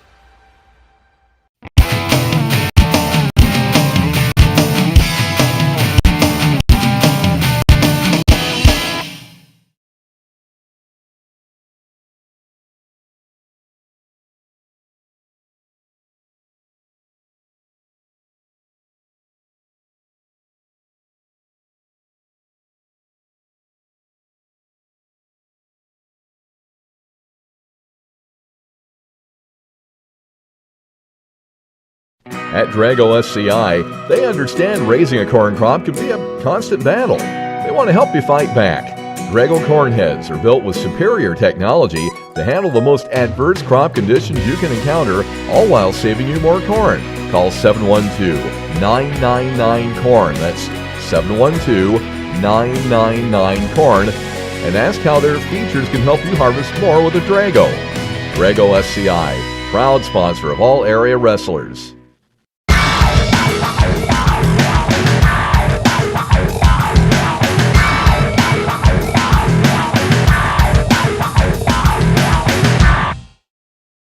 Clucky Custom LLC in Templeton can make your life easier. If you don't have the correct equipment, the time, and are looking for convenience, Clucky Custom LLC can help. They do grain vacuum, and they will also come to your farm and do the work for you by cleaning your grain bins thoroughly and efficiently. They do custom hauling as well. Contact Steve at 712-830-2206. That number again, 712-830-2206 to set up your vacuum and trucking needs.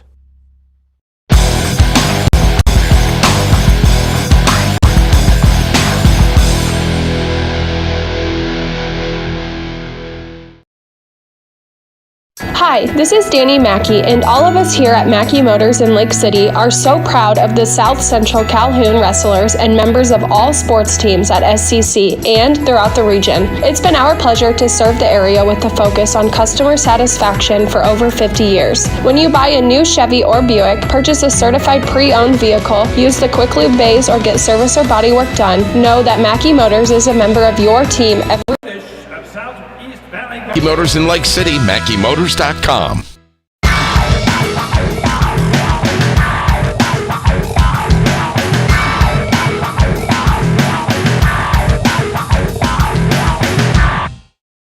Right now at 120. All right, we're back here at State Wrestling. You're listening to Jeff Honnold and Coach Bill King. We're in the Gatorade broadcast booth, distributed by Pepsi Beverages of Carroll, helping athletes fuel, recover, and perform. And not sure where we went. We had mats 7 and 8 started wrestling. They were holding the other mats, and all of a sudden 1 and 2 started wrestling. And they held the middle mats, and now all of a sudden everybody's wrestling. But not sure Not sure what they were doing. What they're doing on. Yeah, and I thought maybe they'd hold and try to keep her together, but they're not. They got 7 started with the next weight, so got a lot of confusion going on, but a couple interesting ones here. Weber, that's the one that beat, and he beat Carter Drake, right? No. I lost my sheets. Sorry, folks. We got so many names going through our heads here. That was early this morning. Let me catch that up here. I'd say it wrong, so I'm not going to say it. Schweitzer, yep, Schweitzer. And not able to, so he beat Schweitzer, but actually the kid that he slammed and they couldn't finish is over on mat 3. Just picked up 3 points for locked hands and a reversal. So interesting matches going on right now. Wait a minute. Oh, they gave the 1 point to the other kid. He must have locked his hands. So Weber's struggling now, down 3-1. So I find that surprising, but that's the Winterset kid from Winterset. They've been wrestling pretty good. Smith. So from Atlantic, sorry. Yeah. And on mat 6, no, that's not. I was thinking that was one of the kids we wrestled at 113. It was, right? That's who beat 113 Chavez. Beat Carter Drake, so he's up right now. I actually don't have score down. Drake's at 38. Huh, I could have sworn we had that kid there. There was a Chavez, but it's probably not the same one. So we got the semifinals going on in the center mats. 3, 4, 5, and 6. Your consolation matches are on the outside. 7 and 8 and 1 and 2. So got the action going on everywhere here. We have from 106 all the way through 120 on the mat right now. And the young man that the kid from Nevada was ahead 10-0 and lost on the slam is now winning his semifinal match. So do you think he would have won that match? Yeah. He destroyed him. But he's struggling here with Atlantic right now. So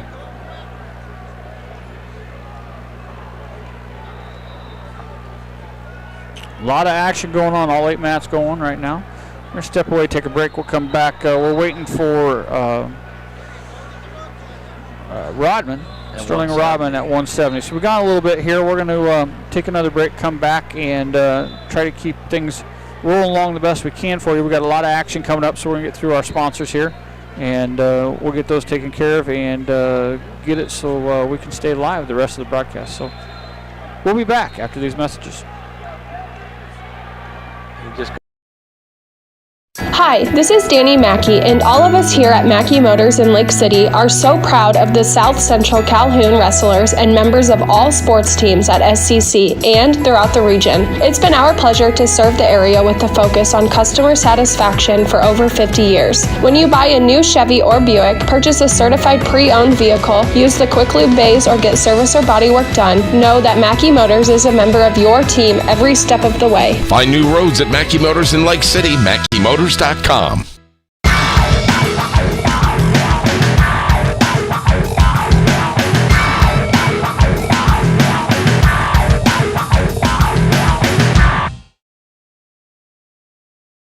Pye Electric in Dedham is proud to sponsor all area wrestlers. Pye Electric is a family-owned and operated electrical business that does residential and agricultural electrical needs. Here's some wrestling life lessons from Pye Electric. Stay courageous under pressure. Your character is more important than how good you are. Being disciplined pays off. Nothing worthwhile comes easy. And believe in yourself and never give up. Good luck, wrestlers, from Pye Electric in Dedham.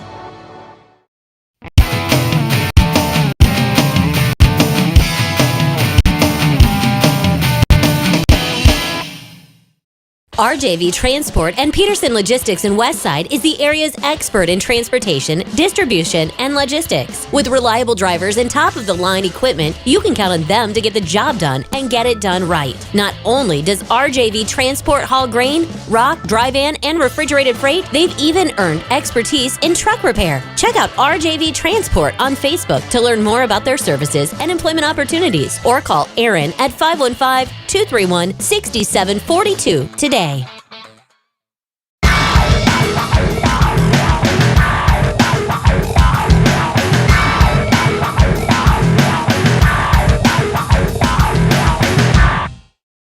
More popcorn and laughter-filled family movie nights. More video chatting with Grandpa and Grandma to show them that perfect snowman. At Western Iowa Networks, our job is to provide you more. From Wi-Fi with no data caps, to phone, to crystal clear digital TV, Western Iowa Networks will always be there to give you more. Sign up today at westianet.com. Call or text Western Iowa Networks now at 712-775-2946 and save $10 per month on fiber internet and lock in that price for 2 years.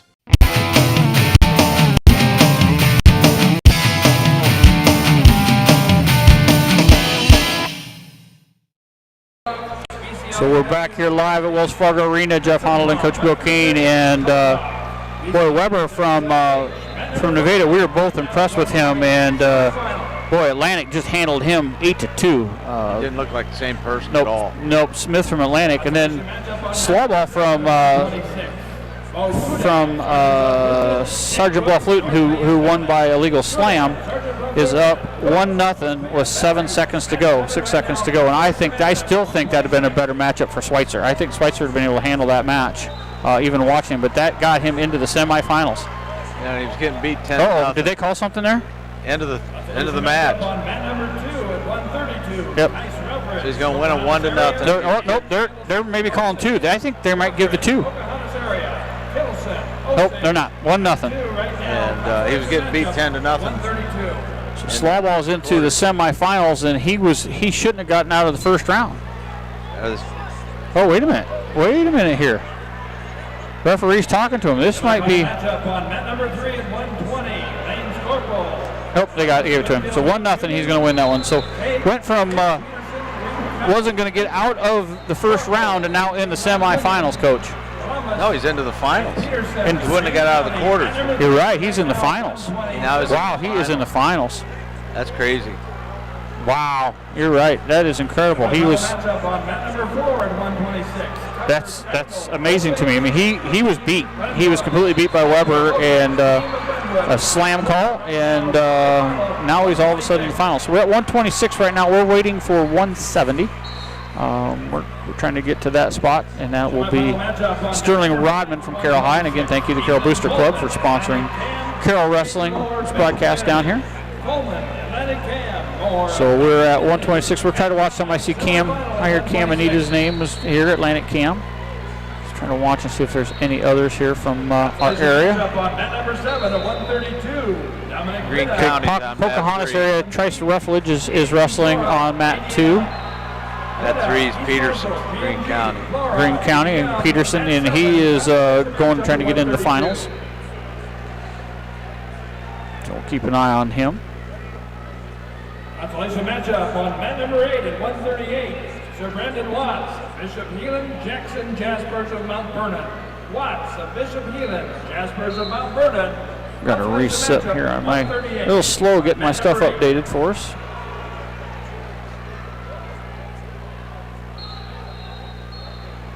Keep an eye on that one.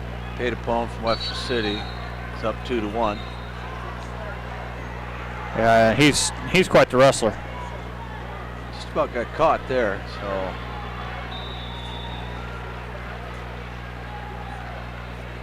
Trying to watch for Glenwood Beam from Glenwood's out there. He's wrestling Tucker Stengel from Osage. Peterson on mat 3. He's up 2-0 right now. Takedown. Try to keep you updated on this. Petapone, that is who Nielsen had to wrestle from Carroll High. That beat number 1 ranked kid. He's up 2-1 right now. He's quite the wrestler, Coach. He's pretty quick. He is. He almost got caught there in a grand beat. He's going to go down here. 27 seconds left in that Green County matchup. 2-0.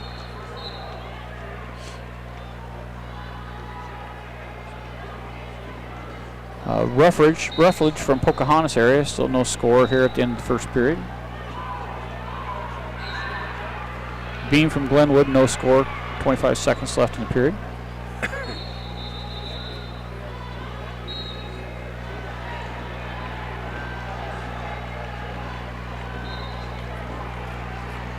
So end of the first period on 3. Greene County ahead 2-0. He's going to take neutral. And in the first period there, Glenwood, no score.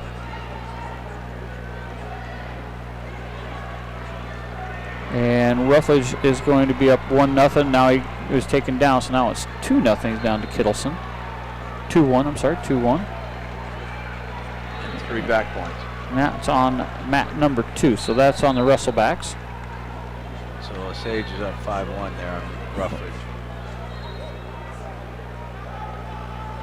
Kind of hard to think about a Rutledge wrestling when you heard about basketball those years, but pretty good little wrestler. Greene County went for a shot there. Peterson tried to get back behind, wasn't able to get there. Now there's Greene County behind so quick, but they're on their feet. Got to take him down. There it is. Just missed it before. Now he has it. Now it's 4-0. Good little wrestler. Tadapone is now up 3-1. Got an escape in that second period. Beam from Glenwood's up 1-0 in the second period. Again, we're trying to get to 170. 170 is where we'll have our matchup. And then it'll be Sterling Rodman. He's already a medal holder. It's just a matter of where he's going to end up being in the medal round. So he'll be wrestling tomorrow for sure. Just how far up the podium you get to stand, Coach? How high in that wood do you get? Yep. Oh my goodness, that's a slam. Oh my goodness. Oh no, no, no, no, no, no, no. No, that's really bad. Greene County just slammed the kid right on his head. See if he's able to keep going. That was a definite slam. Consolation matchup on mat number 1, Dominic Ridow. That was a definite slam. He had him up and put him right on his head. Wasn't malicious. I think he got his legs out from underneath him a lot easier than he thought and brought him down, and boy, it was right on his head. See if he's able to go here. Trainers are looking at him, checking a concussion.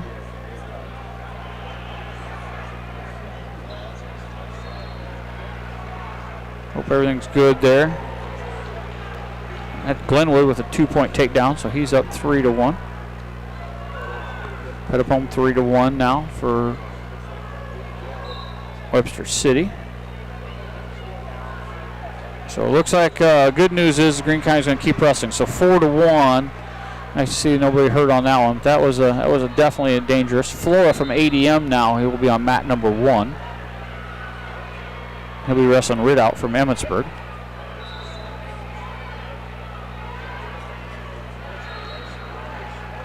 And you can tell he's wrestling over there, and he let it, instead of taking him down tough and hard, he just kind of let him go. So 4-2 now. It's going to change how he's wrestling. Peterson shot that time on Peterson, wasn't no good. 4-2. We're at 20 seconds to go. There's a shuck. I tried to do a duck under. Wow, what a throw that time by Peterson, but they're going to be out of bounds. And it's going to be escape, so a point. Should be 5. Nope, should be still 4-2. 13 seconds to go. See if you're going to try to get one here at the end of the period. It's Peterson. Up 4-2. Greene County spins around and gets 2 at the end of the period with no time left. 6-2. That's a well-coached kid. It is. Get that point right at the end of the period really, really hurts. Right now, Glenwood's up 3-2 down here, Coach, on 4 with 1:32 to go. But shot in there, and that's going to, no points. Popped it right back out. Wow, what a great move to get up out of there.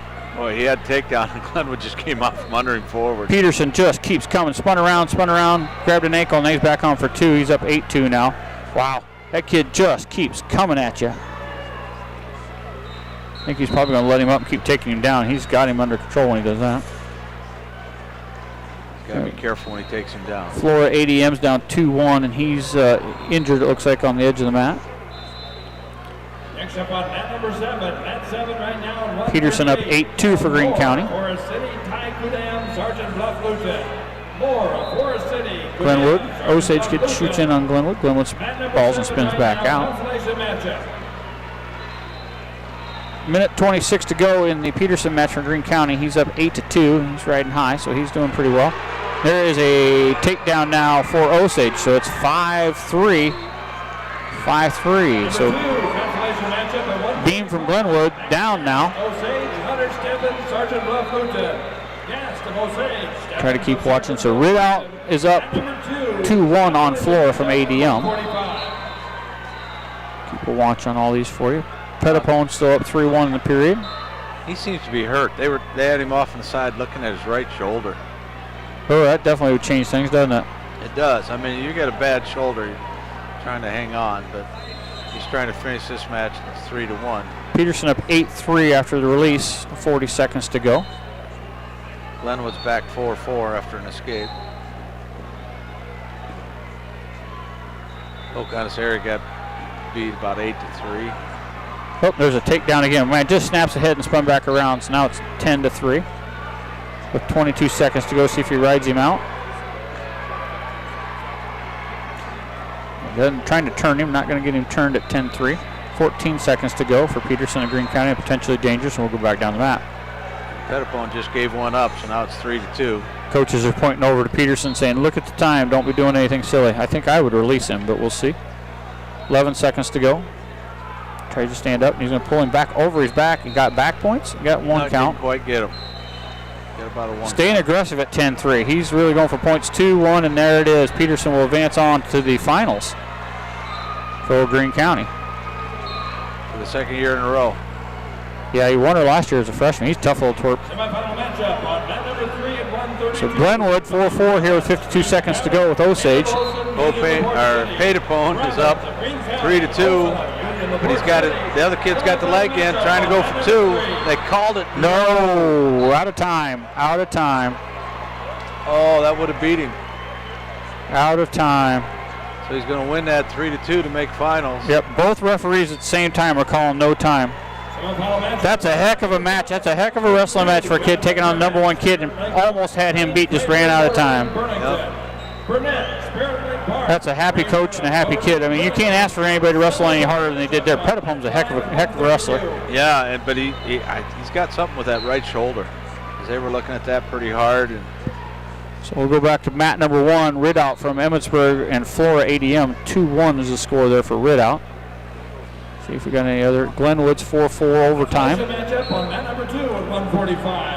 Atlantic, Fullman from Atlantic's getting beat 12-2. They call stalling on Glenwood for pushing him out of bounds. He was trying to get a takedown. The other kid went out of bounds. Usually it's the one backing out, but not this one. Mat 3. Osage back on an ankle, trying to come from behind. Notre Dame Burlington, Xander Ernst, Sergeant Bluff Luton. Benton, Notre Dame Burlington, Ernst to Sergeant Bluff Luton. Consolation matchup on mat number 8. So mat 6, semifinals right now. So Fullman from Atlantic's getting beat 12-2. Down here with Glenwood, they're going to period 5. 30 seconds long. Atlantic's throwing some pretty nasty cross faces right now. There, Atlantic gets one right away. But that'll do it. So Atlantic will move into the backside. Matchup on mat number 6 and 138. Carter Fossack, dressed with Presco, Logan Bowers, Roland Story. So we'll see what we got going on here. Flora still down 2-1 with a minute to go. He's riding on top. Number 6. And Fullman for Atlantic is going to beat 12-3. And that'll be all of them. So we'll take a break. We don't have, we'll catch Flora here when we come back, but don't have any real local guys going, so we'll take a break, come back, and try to get some more results going as we get closer to Sterling Rodman.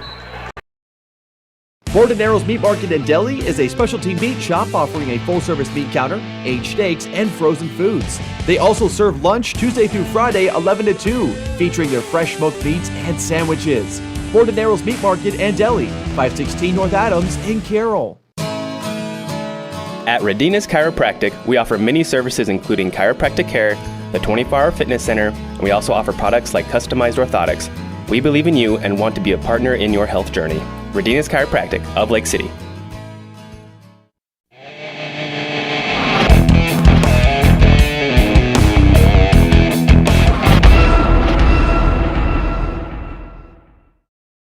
Today's state wrestling coverage proudly brought to you with help with Carroll Eye Care Associates. Stay ahead of the game and schedule that preventative eye exam today at Carroll Eye Care Associates, Main Street, Carroll. Call 792-9687 for that appointment.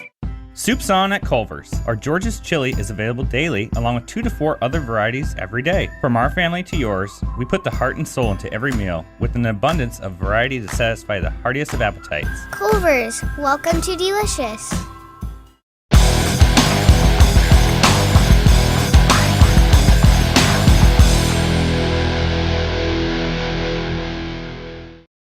The goal of the Carroll Cardinals Youth Wrestling Club is to provide a fun and positive learning experience and to strengthen their love for the great sport of wrestling. The club is open to any Carroll area kids in grades K through 8, no matter their size or experience. For more information, look them up on Facebook. TriVista. We pledge allegiance to the driver. We understand your needs and offer a full line of International, Isuzu, and Dennis Eagle trucks, offering parts, service, body upfitting, and fabrication. We've got you covered. Find us online at TriVistaCompanies.com.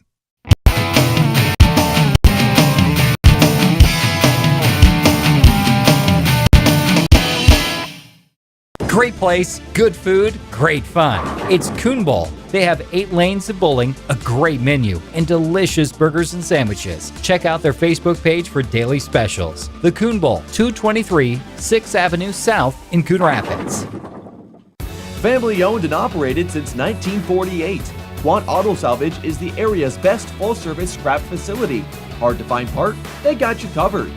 Quant Auto Salvage. They sell the best and recycle the rest.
Great place, good food, great.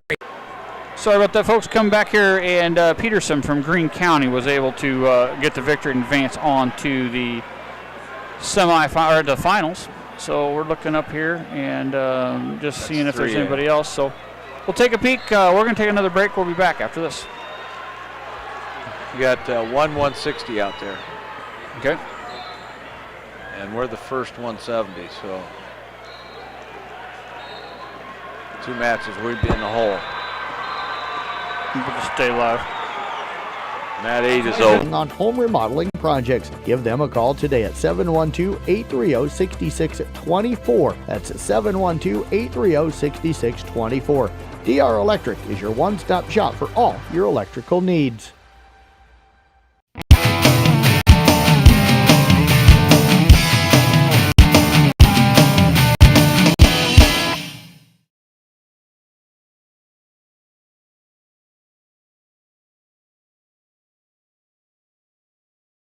RJV Transport and Peterson Logistics in Westside is the area's expert in transportation, distribution, and logistics. With reliable drivers and top-of-the-line equipment, you can count on them to get the job done and get it done right. Not only does RJV Transport haul grain, rock, dry van, and refrigerated freight, they've even earned expertise in truck repair. Check out RJV Transport on Facebook to learn more about their services and employment opportunities, or call Aaron at 515-231-6742 today.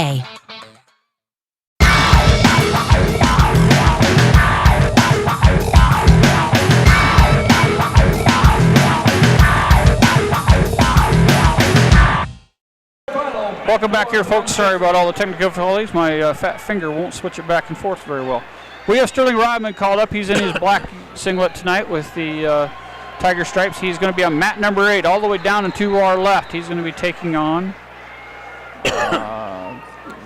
Thorson from Roland Story. So looking for a good matchup here. Winner goes on. Both of them are going on tomorrow. Winner goes on trying to still get to 3rd place. Loser, I think best. Can he get to 5th? No, he can only get to 8th. 7th and 8th. 7th and 8th. Yep. So loser has just 1 match tomorrow. Winner will have 2 matches tomorrow. We got Winterset down here on mat number 2. Fairchild from Winterset. He's 2-2 right now. And here we go.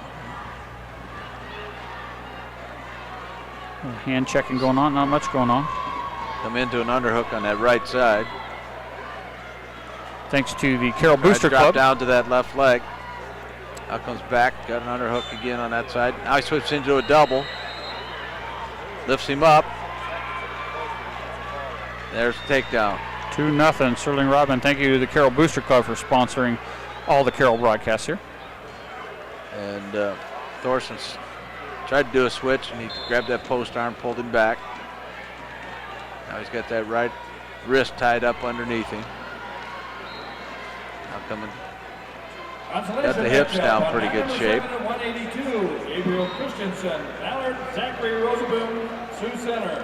Christensen, Ballard, Rosaboom, Sioux Pulled him over. Almost had a tilt there. Rodman doing a nice job of riding right now. Riding with a real tight waist with that left hand, working on that right arm. He's been in control here. Got a lot of weight on him, really pushing him down. 2-0, 46 seconds to go here in the period. Check the Winterset match for you. He's just got him where he can't do a whole lot of anything. Thorson trying to work his way out. Rodman pulling him back into the mat. Now trying to light him. He's got a chicken wing on the right side. Looks like he's trying to load him up, maybe get a tilt here. Can't get him loaded.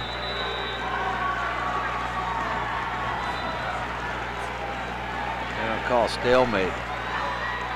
13 seconds to go, 2-0 Rodman from Carroll. I don't like that call. When you're trying to tilt him and he's laid out. Yeah, that should be a stall. It should be a stall call.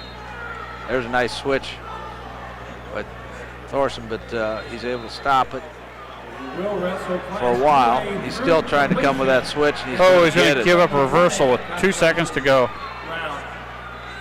Oh, 2-2 at the end of the first period. Boy, that was a tough one to give up there. He didn't get the first one, but then Rodman stopped it, but then he hit it again and got out a little further and got it tight. Rodman gets a choice. He's going to go neutral. Feels comfortable from his feet. Got into the double and Thorson got sprawled back. Now he's got a double underhook. Rodman trying to come up and get free again. Really tight. Oh, he's going to catch him in the head. Oh, he looked like he was going to go for a head throw and missed the head and everything and just slid on down, and Thorson came behind him for 2. Man, the right idea, but just not able to do it. Now he's looking at getting tilted. It's 4-2 right now, 26 seconds to go. He's got Minute Thorson's 26. leg pulled up in front of him. Minute 17 right now in the second. And they're going to call stalemate. A lot of stalemates today where I'd be calling stalling, but yeah, I don't usually argue with officials down here, but there's been a few calls this year. There was Granby, tried to roll through, tried to roll again, got the leg picked up. Oh, got to get the head? Oh. Now he's going to come around. I thought maybe he was going to catch him on his back. Thorson still got his ankle, but he gets it free and comes behind him for a reversal. 58 seconds to go. We're tied at 4 in the second period. Now he's got a cross face in. Looks like he might be going for that cradle. Had him hooked for a little bit. Winner set, Fairchild from winner set 1, so he's in advancing. Fairchild puts a half in on the left side, follows him around. Sterling's trying to get him turned right now. 4-4, 32 seconds to go.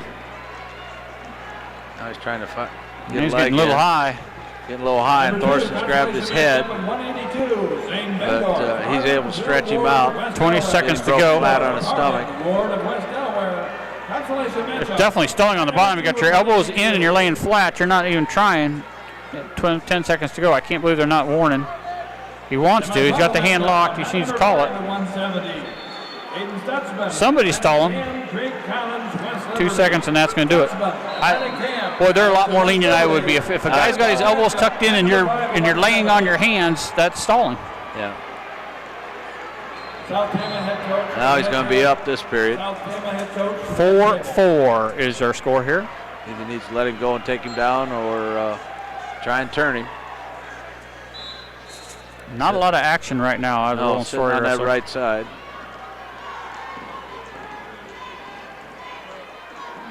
He's got his elbows tucked in. Yeah, he's got his elbows tucked in underneath him, not and laying on him. So Sterling just trying everything to get an arm out, but just absolutely no movement on the bottom. I don't know how that's not stalling, but I don't either. And now he does get it up to his base with his hands out in front. 4-4 is our score. But he's got his hands flat and arms extended way out front. There's no move there. Nothing you can do. Now he got him finally. They got him. Didn't change the habit. Still riding pretty I just tough like to in see there. him action, and you can't bury your hands like that. I mean, he hasn't done anything but since the stall call either. He's just there. Yeah, he's not doing anything to try and score from the bottom. And Sterling's just trying to get arms tied up. Don't sit down on your hip. Sterling rolled him back onto him. Now see if he can pop those hips back up, and he's going to be. We're in 50-50 ball right now.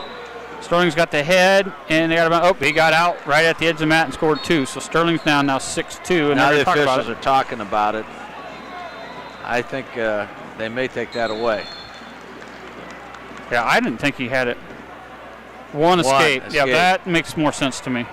Okay. I didn't think he had control at the edge match, but he is free. That doesn't hurt us. 5-4 now, Sterling. But we need that takedown. Sterling's been able to get in there and get those. See if he can do that. He's got a stalling call on him, so if he gets after him. Tried to snap him by, didn't quite get it. Again, thank you to Carroll Booster Club sponsoring the Carroll Wrestlers broadcast. Oh, he's got him. Got 2 and he's got back points. Got him on his back. Took him down right at the 20 seconds to go. Sterling has got him down. Just looking for the pin. Right there. But he has got him tight. He's going to be 10 seconds to go. He's just got to not get in trouble here. Ride him out. 3 back. Semi-final matchup on mat number 6. That's illegal. That's illegal slam on Roland Story. 1 green, so that'll do it. He's going to ask questions on that. But that was a slam. 9-5 right now with no time left. So Sterling's going to advance 9-5.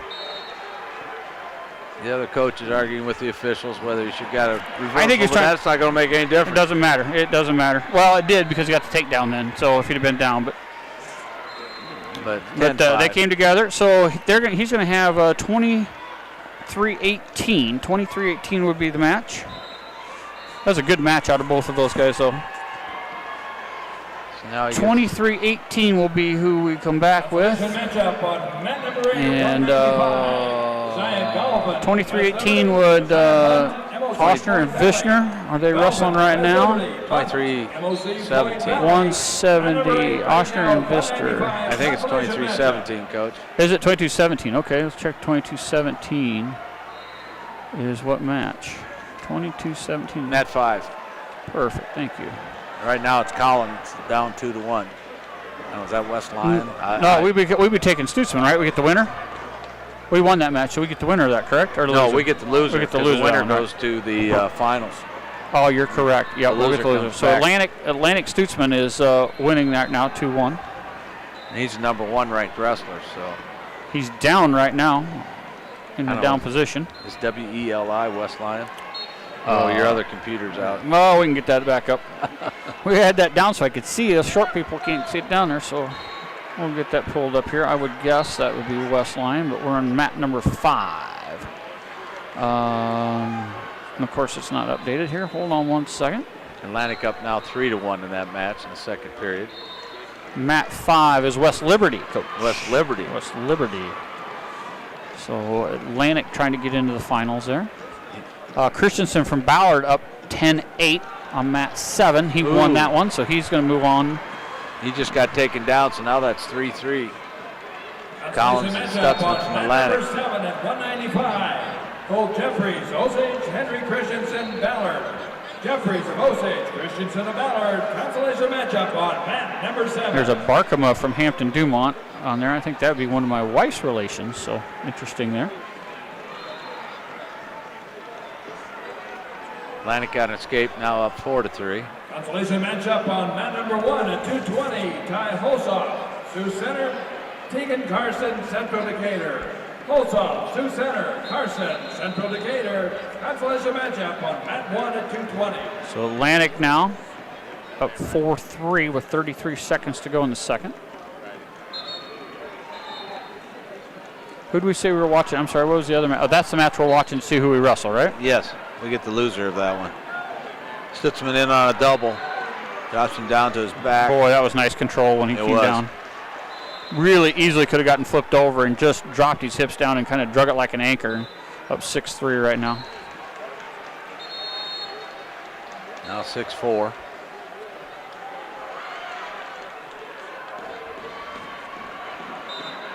Gave that escape up right at the end. That drove me nuts as a coach. Oh boy, you just don't want to see that. No, hang on, get a 3-point lead into the last period. Yeah, just drag it. Just keep a hand on him is all you have to do. They're not really asking you for full control anymore. You just got to just hold on.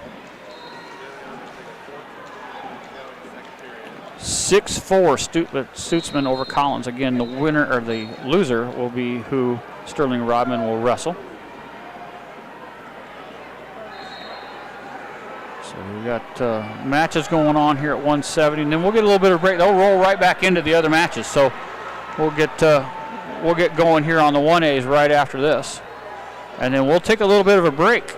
And Coach may sneak out on me. I think we'll see. He's got a little bit of a long drive going home tonight, and I'm staying down here. So we sure appreciate all his help. We really didn't plan on it. We thought you were going to be painting in Nebraska. We're sure glad to have you back down here. We missed you last year. Yeah, well, tomorrow it's my daughter's birthday that we lost, and family kind of goes down to her grave for her birthday, and then we all go out to eat at her favorite pizza place afterwards. So. That sounds like fun, but not fun. And on mat number 2, Bendorf from Harlan up 8-2 with 45 seconds left, so he's going to keep wrestling on.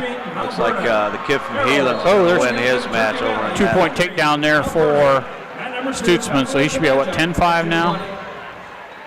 8-5. They must have flipped it before I saw it. Yeah, I think it would be 8-5. Ballard down to Osage, 2-1. Christensen from Ballard. 8-5 right now. 57 seconds left in that match, so we'll have, looks like Collins right now.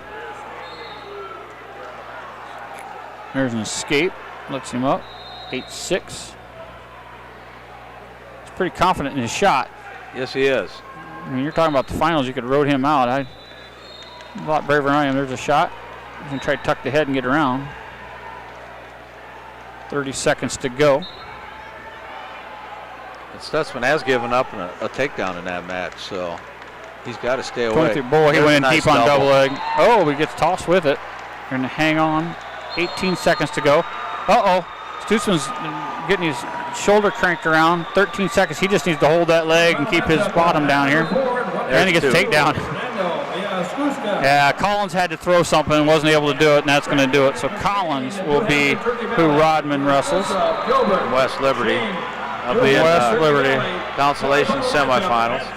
So Consolations semifinals for Rodman. So he's top 6. Top 6. That's pretty doggone good in my world. So top 6 wrestler.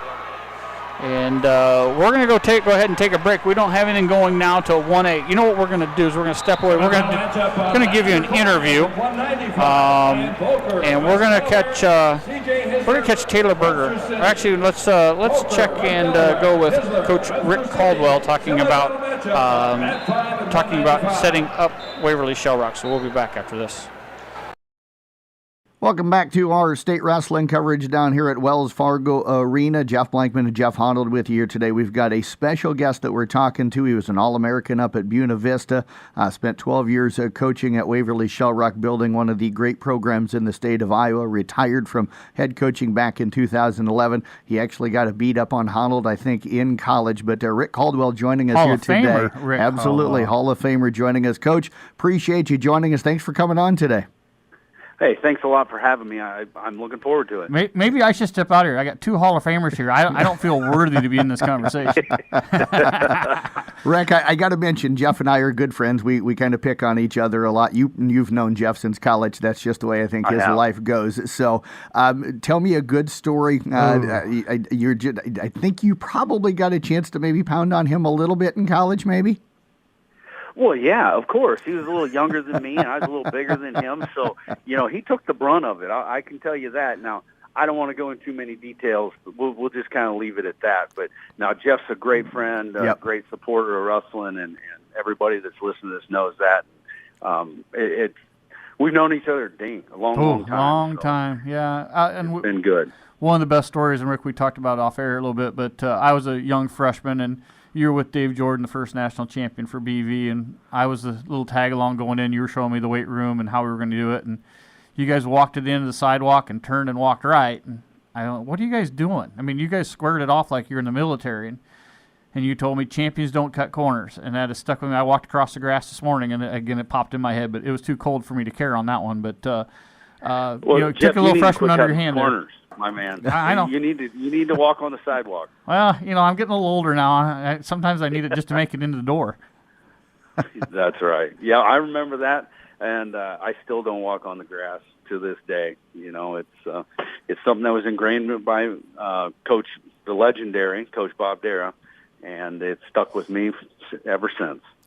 Rick, talk about what wrestling did for you and for your life. You sound like you're pretty structured with what you do every day and how you live your life. Is that what wrestling taught you? Man, I owe so much to wrestling. And, the older I get, it changes. It definitely changes. But, when I was in junior high, high school, college, you're competing.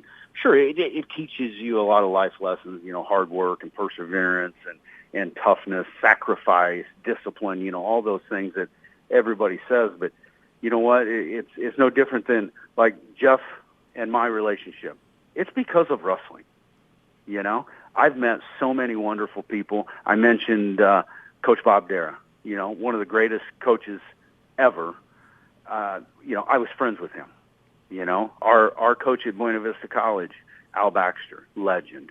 impacted me more than any man probably has, So, yeah, it's changed my life. I mean, heck, it's how I got my jobs. It's made me move and things like that. But I love the sport. I always will, even though I'm retired. I'm still involved with it, and I don't know if I'll ever not be a huge fan. Well, Rick, and you were an amazing wrestler at BV. People, I wish they would have got a chance to see you back in the day. And yes, you tossed me quite a few across the room, not just down, but across the room. But that was more fun. But I look at it. The two coaches you mentioned, Bob Dara, of course, Dowling and Morning Sun, and then Coach Baxter with Lisbon. But you, as you built your Waverly program, I watched you, and I watched you closely because we're friends. It was built in that style, that loving relationship between the wrestler and the kid. Not everybody got treated the same because everybody needs treated a little differently, but everybody was treated with respect and fairness. And I watched you at Waverly, and you built that program into a powerhouse because of that. And I really commend you for that. Well, thank you. I appreciate it. I wasn't planning on being in Waverly. I went to Warburg to help Jim Miller out. There's another mentor of mine. Throwing out, Yeah, and by the way, we don't appreciate that either. By the way, that's your one strike. Yeah, I mean, he hired me, and I was finishing up my master's. I had a goal of being a college coach, honestly. And my son Cody, who's now assistant coach at South Dakota State, he was in kindergarten, and we started going to the little kids club here, and the head coaching job opened up, and honestly, my best team was 2008. We set the record, 225 points scored, and those kids were all kindergarten, first, and second graders when I was working with Millboy. The head coach retired here at Waverly Shell Rock, and all the parents are like, "Hey, Rick, you should take it. Hey, we could be really good in 2008." And this was 99. And sure enough, I took it. And with the group of parents and support from our communities, we won our first title in 2005, but 2008 was just unbelievable. I mean, we did something really special that year, and that's why I stayed, was for that chance to win one title. And, I ended up with 5 individual championships and 4 dual championships. So, yeah, you did all right. What's that? You did all right. Yeah, it was good. Yeah. And we're still winning. You know what? We're going for our 4th in a row traditional this year, if we can get her done in Des Moines here in a few weeks. And we won duels last year, and so we're trying to double up on that as well. Rick, you just mentioned you felt like 2008 was your best team.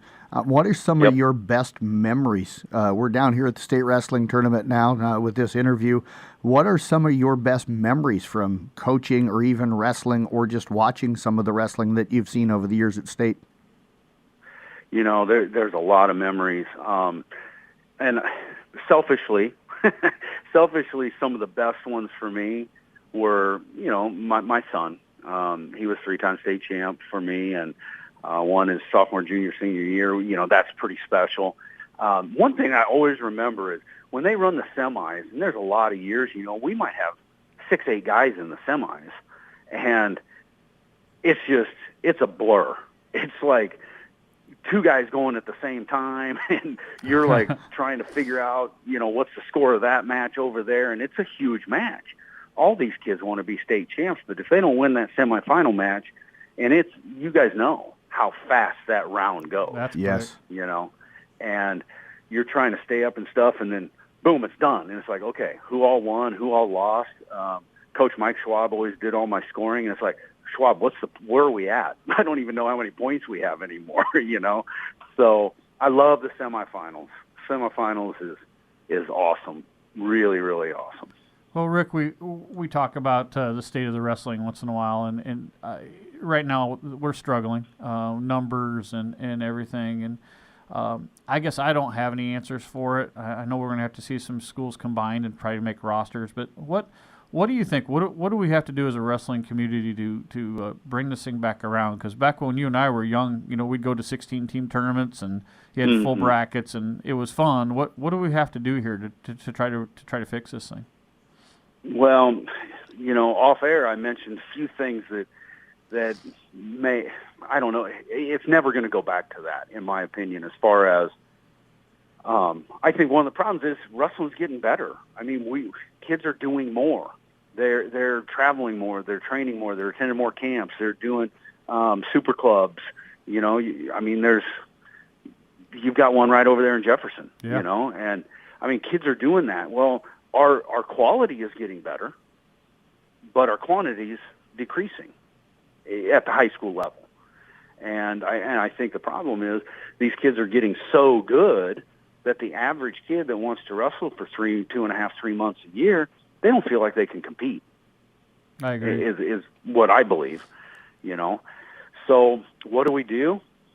I don't know. It's hard. You know, a lot of these smaller schools, as you know, they have to have all of their athletes out for 3 and 4 sports. Yep. They just have to, or they can't compete at all. So I don't have the answer. It's a weird problem because I do think our quality continues to get better, but along the way we're losing kids. Yeah, it's the have and have-nots for sure. Yep. Yes, for sure. Well, Rick, I tell you what, it's been fun catching up with you. Hope to meet you face-to-face someday. Real quick, Rick, appreciate your time. I was digging through my closet, and guess what I found? The old picture when we got third in the nation. Yeah? At BV. So I'll see if I can get. I'll text you a picture of it. I found that in my closet the other day. We were pretty young back then. Yeah. Hey, we're fighting it every day, right? 13 surgeries. We're trying to stay young. 13 surgeries ago, right? That's right. 13 for me. Yeah. Well, hey, guys, thank you very much. I really appreciate it. You guys have an enjoyable state tournament. Well, hopefully we'll catch up. Take care, my friend. Thanks, Rick. Rick Caldwell, again, the Hall of Fame coach, former coach from Waverly Shell Rock, joining us here, still teaching there and still active in wrestling, as he will probably for the rest of his life. We'll be back with more wrestling coverage coming up from Wells Fargo Arena here on Carroll Broadcasting's CB Sports Broadcast Network.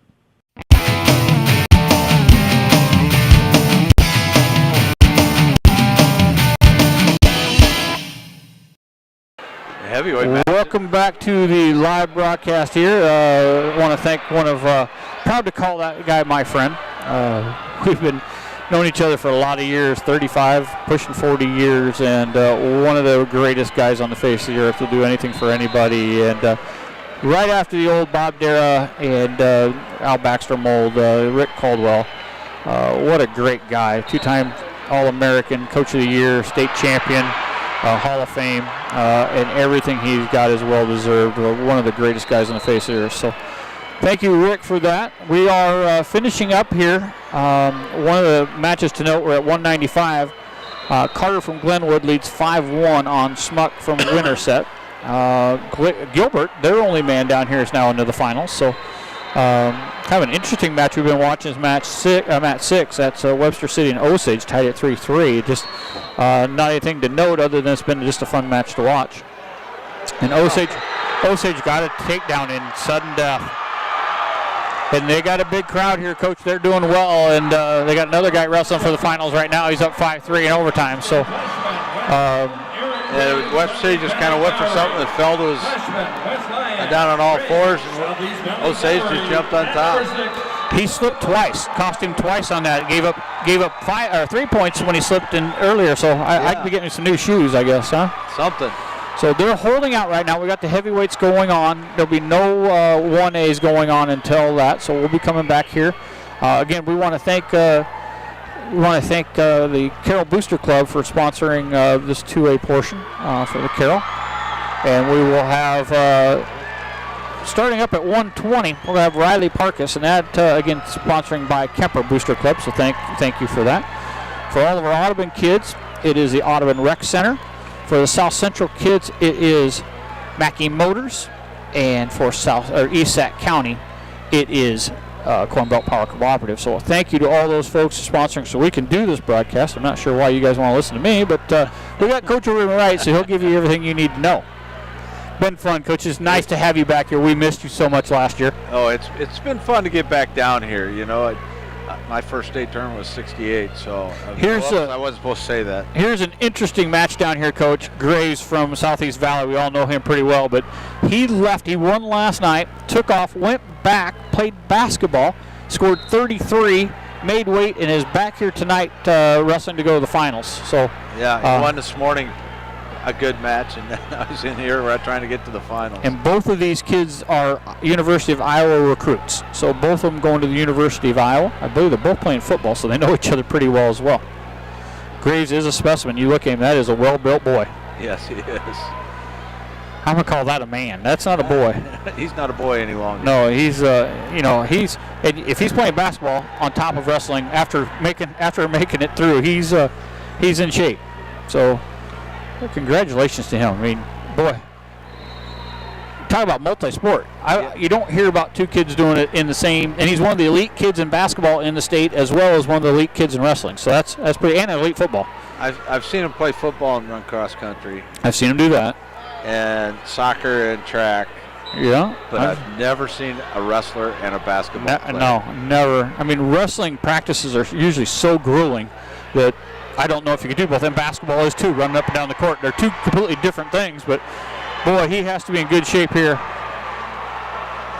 Is that who's wrestling there from Titans that they're all excited about over there? Mat 5. Just won their match. I'm not sure where that came from. STC. Yeah, STC, whatever that is. I wonder if that's their first kid ever in the finals, but still nothing down here on the Graves match. Although when I was in high school, we played in the old school down in the basement. Yeah. And if you're overweight, you went upstairs and ran in the old gym. Yeah. And you played basketball, 1-on-1. If there was 3, it was 2-on-1. One guy gets 2. Yeah. Whoever had the ball was against the other 2. You really didn't want to be overweight, did you? You sprinted up and down that floor, and they were takedowns on the gym. Yep. I mean, it was brutal. Yeah, back in the days where you could wear the plastic sweats and the whole 9 yards. Yes, yeah. You had to have plastic sweats, and then you had cotton sweats over the top. Yeah, that was the old days. It was quite a shock to me when I got to college, and we were shorts and T-shirts, and all weight cutting was on your own after practice. So you'd have 2.5 hour practices, and then you could cut weight. So it was all Baxter's wrestling was all wrestling, and then you cut weight. So. And we did that, but we had like real thin stuff that went almost down to your knees for the bottom half, and T-shirts. But then we always went outside and ran sprints. You never got to put anything else on. Oh, It boy. didn't matter how cold it was. Oh. You went outside and ran. You can't do that in Storm Lake. That coming off the lake, you'd lose some people. It was rough just walking over there. In Lamar's, it wasn't much warmer. No, but I don't know what it is about that lake. I don't care what direction the wind came. It somehow always found coming off that lake. That was the coldest place I ever was at. Man, you'd come out of practice and your hair was wet, and you wouldn't even make it over. Couldn't even make it over to Sebens before your hair was frozen. Yeah, no. Got an injury time. I look a little blood on Grace. Stuff we did in the old days. Yeah. It would curl the hair. There would be a lot of stuff that lawsuits were made of, Yeah. But we did it, and we had a lot of fun doing it, though. We did, and if we had to go up and play basketball for half an hour, we did it. And we had fun doing it and beat the heck out of each other. Yep. But, poor little trainer just can't hardly reach up. He has to bend down so she can put a bandage on his head. And they started wrestling when I was a freshman, and I played basketball that year. I didn't start wrestling until I was a sophomore. But, we took 6 guys to the state tournament. So, in 6 years, we did pretty good. Yeah. I tell you what, it was fun. It's been fun. Wrestling's been really good to me over the years. Have a lot of really good friends and lifelong friends. I mean, from little kids on, when you start wrestling. I got kids that I wrestled against when I was little, and we're still friends, Some of the high school classmates, we've lost a couple of them now, but, we get together for reunions, and, we start telling stories. We still have a couple. Our coach used to do. Still have some, just the 2 heavyweight matches here. We got Graves from Southeast Valley. It's 0-0. We got a minute 21 left in the second. Graves is down, so is that the only match? That's the only match we got left. Okay, yep, it's the only one we got left, and they're going to have to wait. And guess who's doing it? Grant Cadwalder from Coon Rapids is down there doing the refereeing for this one. And they're holding all the 1As, but we'll come right up at 120 with Riley Parkis. And Riley's going to have Klosterman. There's one right away for Southeast Valley, so they took a 1-0 lead. Klosterman from Alburnett will be Parkis's match, so we'll get that. We'll stay here and cover that. But I know Graves is kind of an interesting one for all of our area people, and definitely in the Southeast Sac County and South Central's conference, so they know him well. But I think everybody around kind of knows him, and pays attention. You know, Fleshman doesn't look like he's very strong, but boy, he's pretty strong for he pulled that off pretty quick. And he's going to get himself up and get that leg up.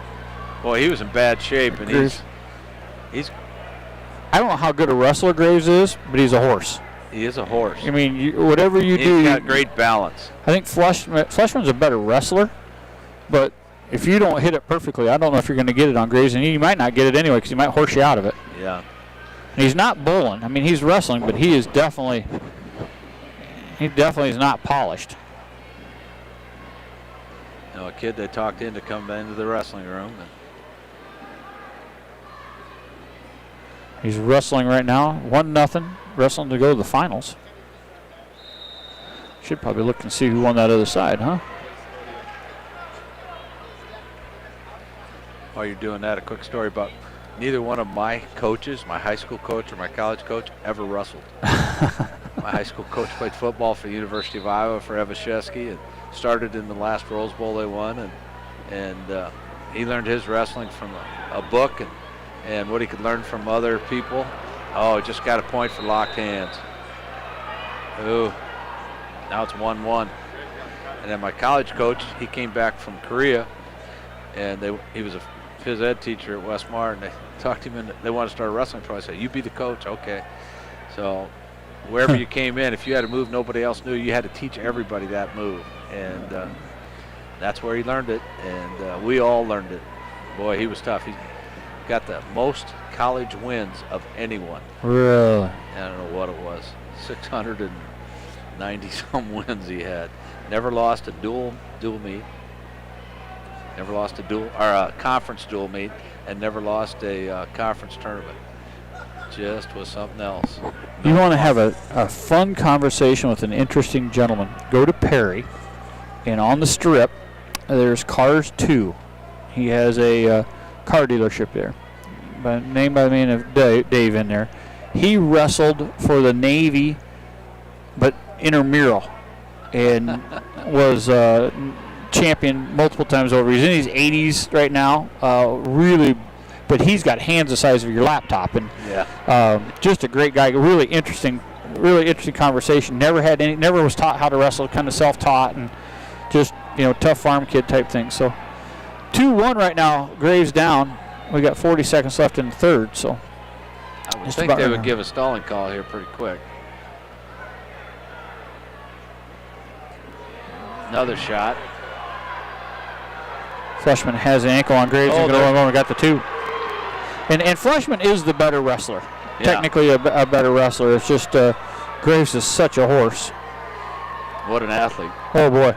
Absolutely. Iowa's getting a good athlete there. They get some more meat on him and throw him on defensive line, he might be scary. Because he can run. Yeah, and the two guys that have played defensive line for Kuemper in the last few years, Brinks got so big. Yeah. And then now down in Nebraska, Blaze, Gunnarsson, they both got huge. Two good friends there. And both going to the University of Iowa. So that's going to do it for 3A or 2A.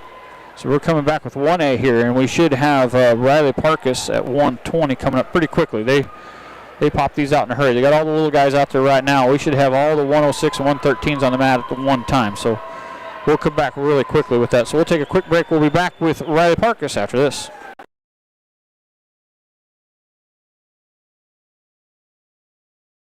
More popcorn and laughter-filled family movie nights. More video chatting with Grandpa and Grandma to show them that perfect snowman. At Western Iowa Networks, our job is to provide you more. From Wi-Fi with no data caps, to phone, to crystal clear digital TV, Western Iowa Networks will always be there to give you more. Sign up today at westianet.com. Call or text Western Iowa Networks now at 712-775-2946 and save $10 per month on fiber internet and lock in that price for 2 years.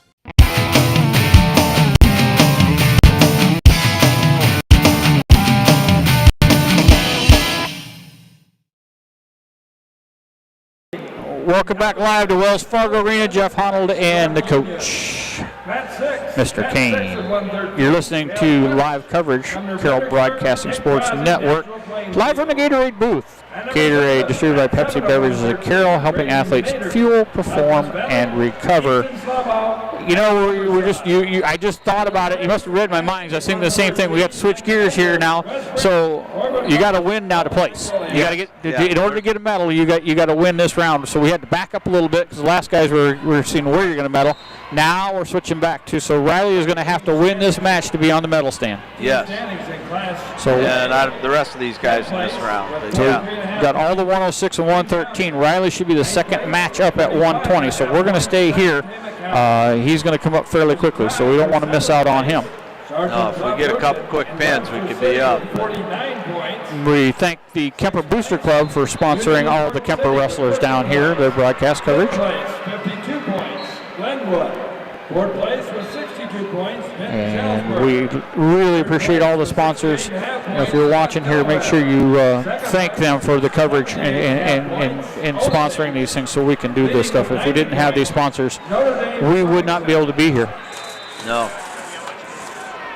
So we're getting ready for the 1A 120 match, Riley Parkis. We hope we see the Riley that came out that second match. Yes. I think first Riley was a little overwhelmed being out here, he was, a little nervous. But he was a little scared of what he was going to run into. And first time down here, but he came out so fired up. And then he was wrestling so hard that he went right through it and got thrown to his back twice. Yeah. And was down 10-2. And comes back and wins 17-12. Yeah. He changed it, what he was doing a little bit, but kept wrestling just as hard. So if he comes out like that, he's tough to beat. Yeah, he's a nice wrestler, and we know both Parkis boys are strong. I mean, there's not a doubt about that. So they can thank Greg. So we, Custer, what a great guy, and Greg Custer as well. We should interview him one of these days. He's had the Kerber boys and all kinds of them come through wrestling. So I can remember Greg came to Carroll. His uncle was Steve Garbier, AD, and Greg was still throwing competitively a little as a discus. And I was a track coach, and he came out. Can I throw out here? I said, sure. Can I help the kids a little? I said, yeah, definitely. You know. So I remember when he came to town. Got 120 just got called in, coach. So we're about ready to go here. Yeah, we got a quick pin down here, so we're on deck. We're the next match. If we get one up. Riley is next. We got one on his back down here on mat 8. We'd have to get a pin there. Why? 2A or 1A Consolations here. So we'll go through this, and then we get a big break, and they'll come back with the 1A semifinal round. So and Consolations. So these guys will be back in action again later tonight. Yep, not till 8:45 though. Yeah, they give them a big break, 8:45. So. About the time I'm going to bed, they're going to be rolling back out here. So, told Blankman we're actually going to go out and get ourselves a good meal here. So I think Riley will be up. All right, we got to put down the computers so we can see there. So Riley Parkis from Kuemper Catholic will be on number 8 here. Down here in front on the left. We'll be all the way down and to the left. So it's cool. Looks like is he purple or black? One of the two, dark purple or black.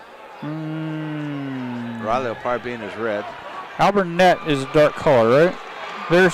Here comes the cheerleaders, so I don't. No, Riley's got his gray one. Oh, he's on gray with yellow stripe. That's tonight. We'll be able to find that one tonight. Yeah, and they're purple with a white stripe. So yeah, that's a nice contrast here. So we got Riley Parkis in the gray with a yellow stripe, and Alburnett is in purple with a yellow stripe down the side. That's kind of old school, that stripe down the side, Coach. I think we used to have a uniform like that.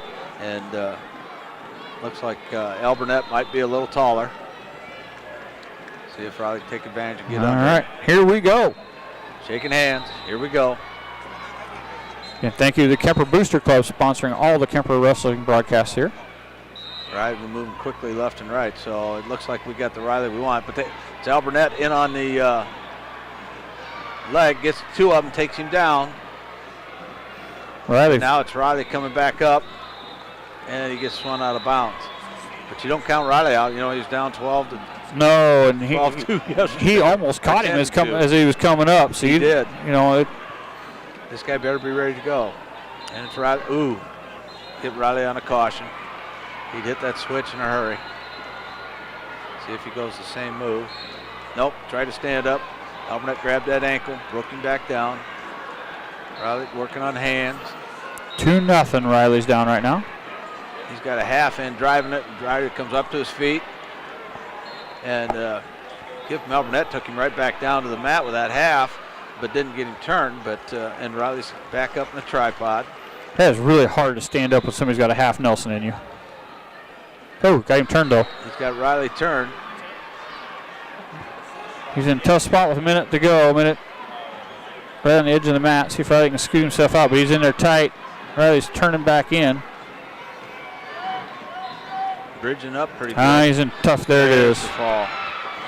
There it is. So that'll end Riley's time down here at State. But I thought he was wrestling pretty well there. Got caught, he was going hard. Yeah. Yeah. He almost came out on that first time with an escape and almost caught him. Yes.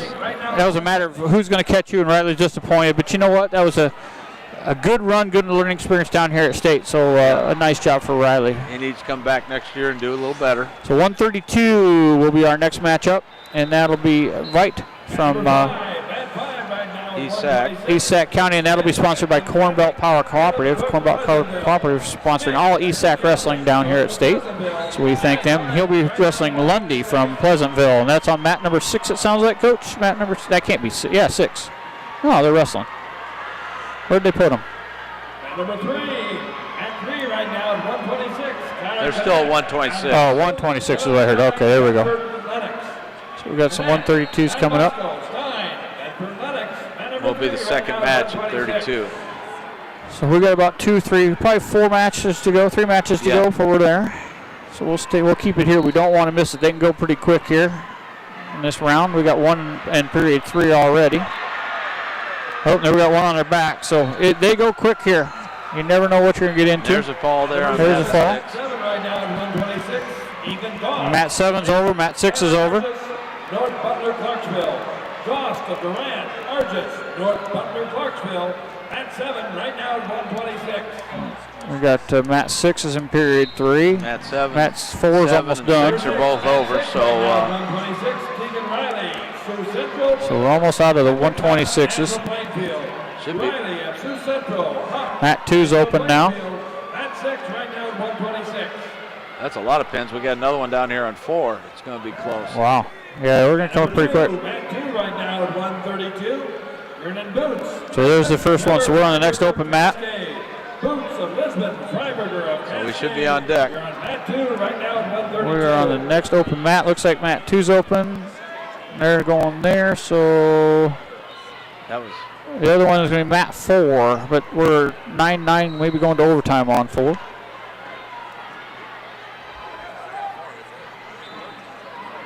Three seconds to go. They're going to overtime.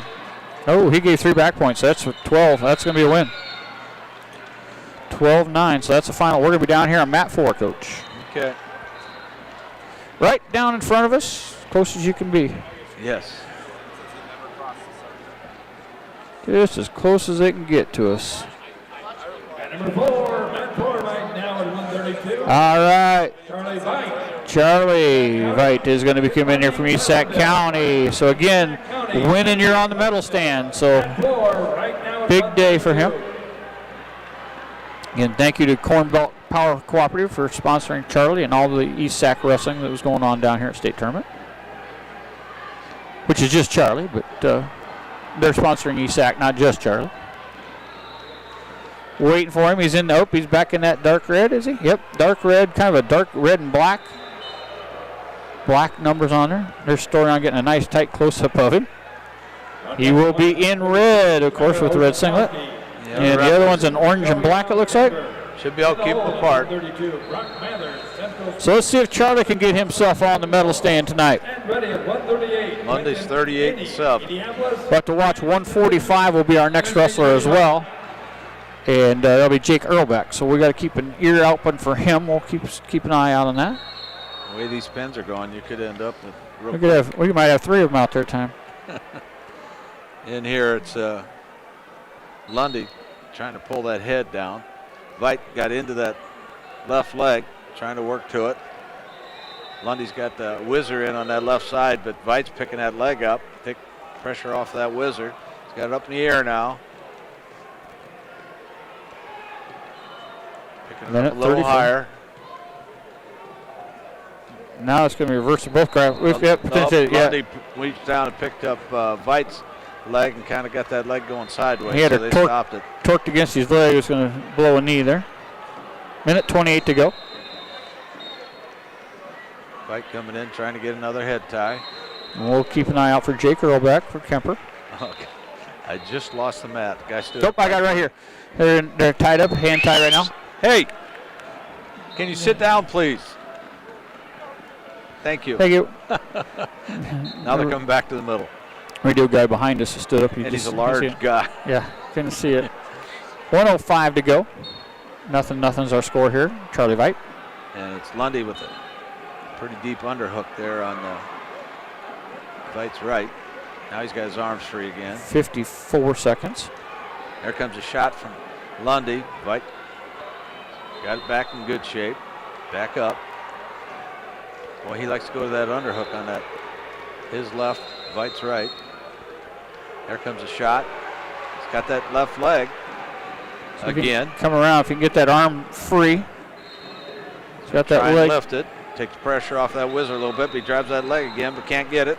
Driving across double leg. There we go. Was able to get over that other leg, get the right one, and drop him down. So nice job of switching off to that double and pushing it through 2-0 with about 19 seconds to go here in the first period.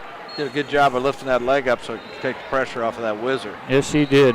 And kind of stepped the right foot back because that's what Lundy was going after, and he got that first time. 8 seconds to go. See if he can just spiral ride this out here, not give up any points at the end of the mat. And then he broke him back flat. Got that left arm in a bar. Now a chicken wing. That's the end of the period. 2-0. Wright is going to be leading here at the end of one. Again, get on the medal. So you get a medal if you win this one. Veit won the toss, but he's going to defer it. Still waiting. We've got quite a few of them coming up on period 3, so we'll keep an eye on it. Jake will be one of the first ones that will be the first one at 1:45. So we'll have that. Jake Irlbeck from Kuemper. Lundy's going down. They'll be on mat 1. I'll let you watch. I'll go ahead and watch mat 1, Coach. You want to go ahead and take right here?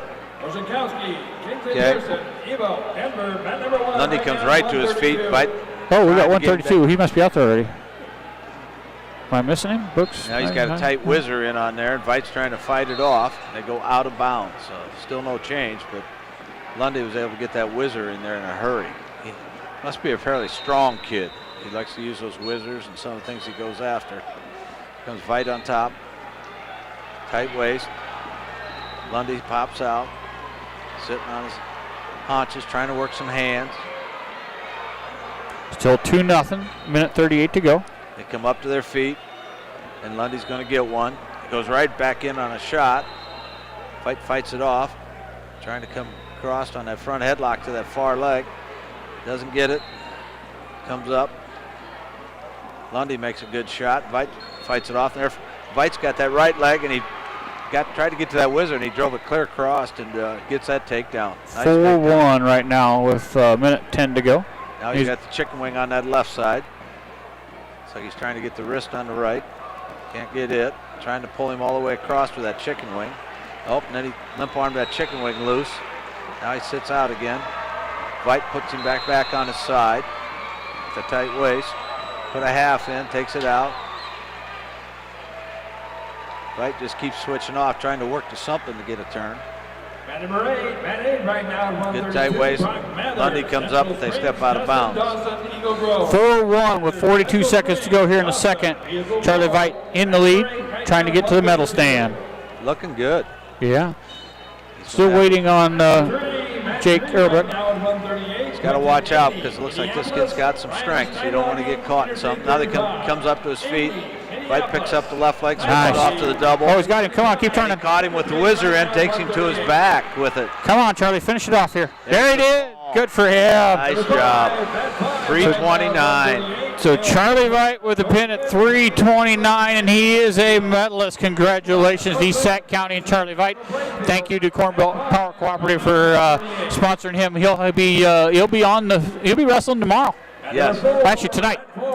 Yes, and he's wrestling the winner of Lisbon and Cascade. Lisbon and Cascade, so we'll have to watch that one for him. Up 3-1. They're on mat 2. They're on mat 2, Lisbon and Cascade. Right now at 138. So we're at 138 right now. So we've got a couple matches to go. Oh, out of bounds. 3-1. So red is ahead. Lisbon's ahead 3-1. Lisbon's ahead 3-1.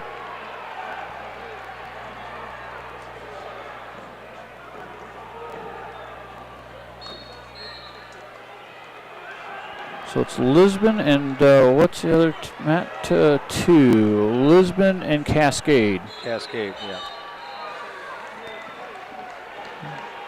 Two Eastern out of school. Cascade's being the aggressor right now.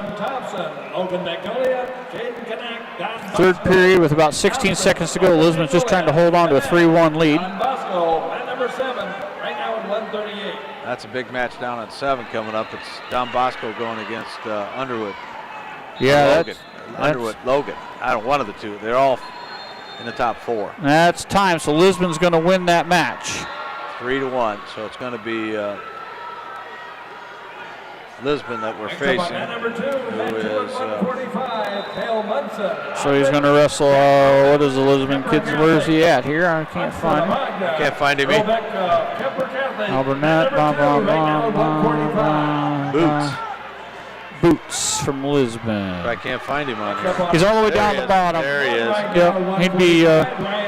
He's a 3rd-ranked kid, but he's must have struggled in there. Actually, no, he'd be the 5th-ranked kid. So congratulations to Charlie. We'll see him later on tonight. So he's now 35 and 13. Charlie will be 35 and 7. So we're going to come back here. We got 1:45 now. We're waiting for Jake Irlbeck to be called. He'll be the first one at 1:45, and he should be up there already. There's a 1:45 out there. After 1:45, shouldn't he be the first match out there? Why am I not seeing him? At number 6, match 6 right now at 1:45 in the Harbaugh. Lisbon, Carson, Klosterman, Albernette. Did we take Jake? Oh, you know what? Did I move Jake to the wrong spot? No. Does Jake cross bracket? No, he wouldn't cross bracket. He's right here, right? He should be the first one. Where's he at? 1:45. Is he out there somewhere? All right, down here on 2. I'm at number 2. So the one we were just watching. Yep, just started. So we got him here. We just missed. They don't have him up on the board yet. Jake's got a whizzer. The other kid's in. He's got a pretty strong whizzer, and Jake is strong. So he's wrestling Munson from Ogden. That's 2-point takedown. Yeah, Munson was able to limp arm that out of that whizzer. I'm sure they've wrestled before. I'm sure they have, and Munson's 44 and 3, and was the number 3 seed. But so Munson's pretty solid. Now trying to get a chicken wing and pull Jake across. Now he's got a near side cradle. Rolls Jake over, but Jake comes right back to his base. 56 seconds to go here in the first. 2-0. Jake Irlbeck down to Munson from Ogden. Jake's up on his feet, trying to work some hands. Munson picks him up, drops him back down to the mat. We're watching for 152 next. We got Shea Parkis there. Jake back to his feet. And thank you to the Kuemper Booster Club sponsoring the Kuemper Wrestlers. So now 2-1. Jake comes with a shot. Can't get deep enough. The thing about it, Munson won't be able to relax. Jake's going to keep coming. 20 seconds to go.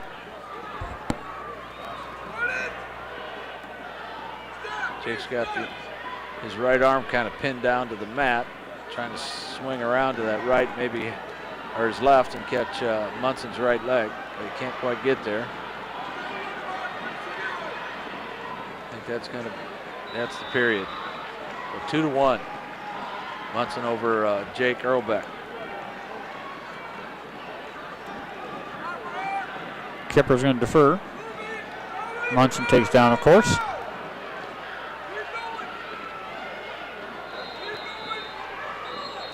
Waiting for Riley Parkis get called here. Jake's on the right side with a tight waist. Trying to work a head lever. Munson tried to do a switch. Jake took that post arm right away. Jake's got to get his head up. He's got that, likes to ride with that head down. He needs to get those hips sag back down. If he could reach up, he might be able to catch him on his back. But in a tough spot now. And he rolls right across his back. Gives up 2. He was in pretty good shape. 4-1. I don't know why he went that direction. I thought he got in the other direction. Might have been able to catch him. But 4-1. He's down now with 1:22 to go. Munson took a head lever into a chicken wing. Got a pretty nice chicken wing in there. Trying to work the half on the other side.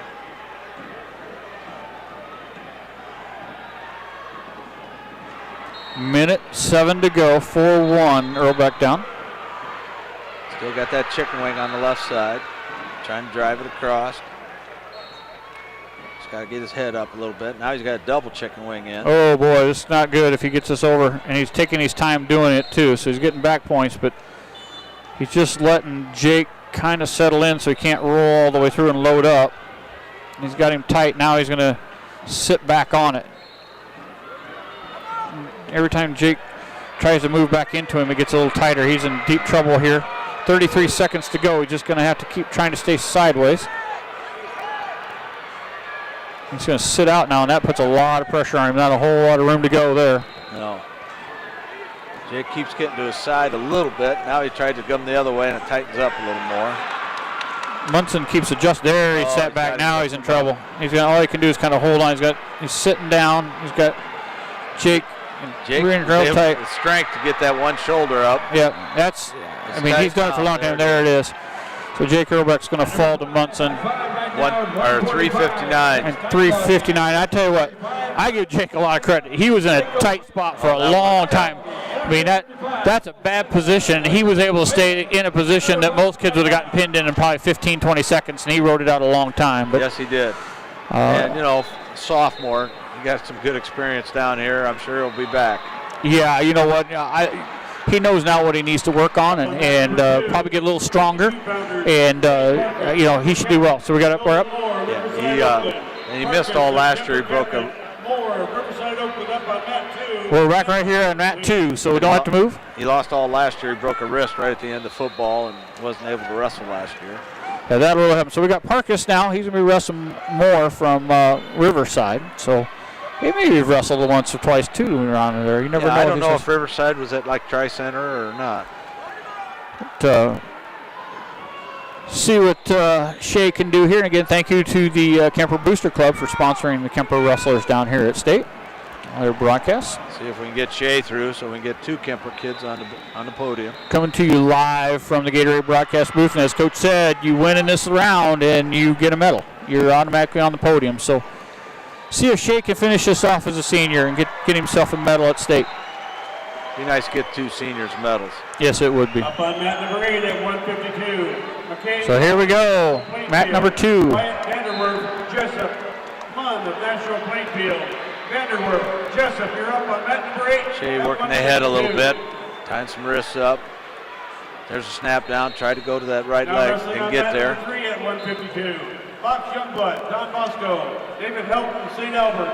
Youngblood, Don Bosco, Helton of St. Albert, you're up on mat number 3. Another shot to the right side. Didn't get it. Snap down. There comes.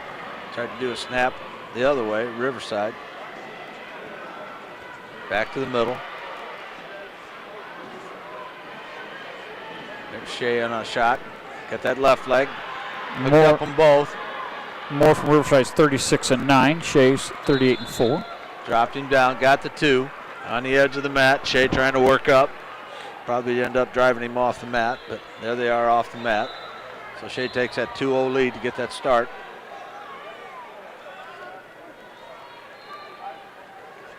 Again, win here and you got a medal. Shae's limping a little bit. I know he pulled a hamstring last week. This time of year, it's tough to be healthy. He's got that wrapped pretty tight. Now it's Riverside coming up. Shae lets him go. So now 2-1. 58 seconds to go here in the first period. 2-1. Shea Parkis in the lead. Little pull with that collar tie. Little wrist control.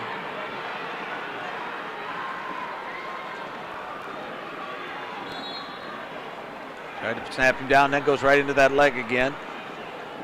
So around the waist, comes around behind. I would say that's 2. There it is. So Shae's up 4-1. Comfortable now. Shae's definitely a lot better on his feet than Moore is. Looks like it. Quicker. I think Shae's trying to get a stalemate here. There isn't a whole lot going on. No. Number 7, 152-pounders. Maxwell Minto, Lindo got that claw ride, trying to reach across. Lifts him up. He's got to be careful there when he let him go. And they were the referee blew. The referee blew it. So I was thinking the same thing. I thought maybe let him go and gave him a point, but just kind of let him go and drop down. But yeah, he didn't want to drop him hard. There they go again. Shea went for the ankle, didn't get it. Moore's up to his feet. Shea drives him forward. Up under the pits.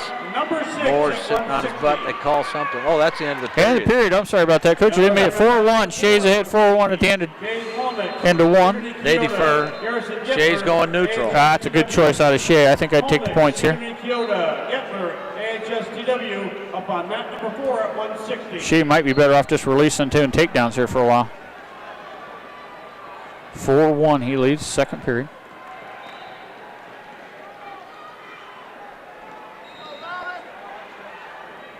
Again, tapping that head a little bit. Controlling that right hand. Now he's into the head tie with the left hand. Trying to get his right hand free and tried to shake it free and then came around with the for a shot for the left leg, right leg, but didn't quite get it. 1:30 to go in the second period. 4-1 Shea Parkis lead. Snapping him down a couple times, but he's trying to get that hand free. And the kid comes in and Shea spins around but didn't quite get behind him. Now he's back out in front. Now Shea's controlling his wrist. Kid likes to grab Shea's right wrist and he just can't get it free. Shea seems to be a little quicker. Up on mat number 1 at 160, Kate Thrower. Oh, the kid almost caught Shea's ankle. Minute to go. There's Shea in on a shot again on that left leg. MFL Marmac up on mat 1 at 160. Got it up in the air, trying to drop him down to 2. Got behind him. Now he's got to take him to Matt, and there he is. Matt returned, makes it 6-1. Shea Parkis up 6-1 now in the second period. 45 seconds to go. Just needs to stay in control. Drops that left arm a little bit. Shea's a little higher than I like him, but yeah, I would agree with that. Stalling on the bottom. Yeah, he's just sitting there in base, not moving. I think he's trying to get Shea to get higher. Comes around, tries to spin around to get it to a leg. I think he did, but Shea up in front.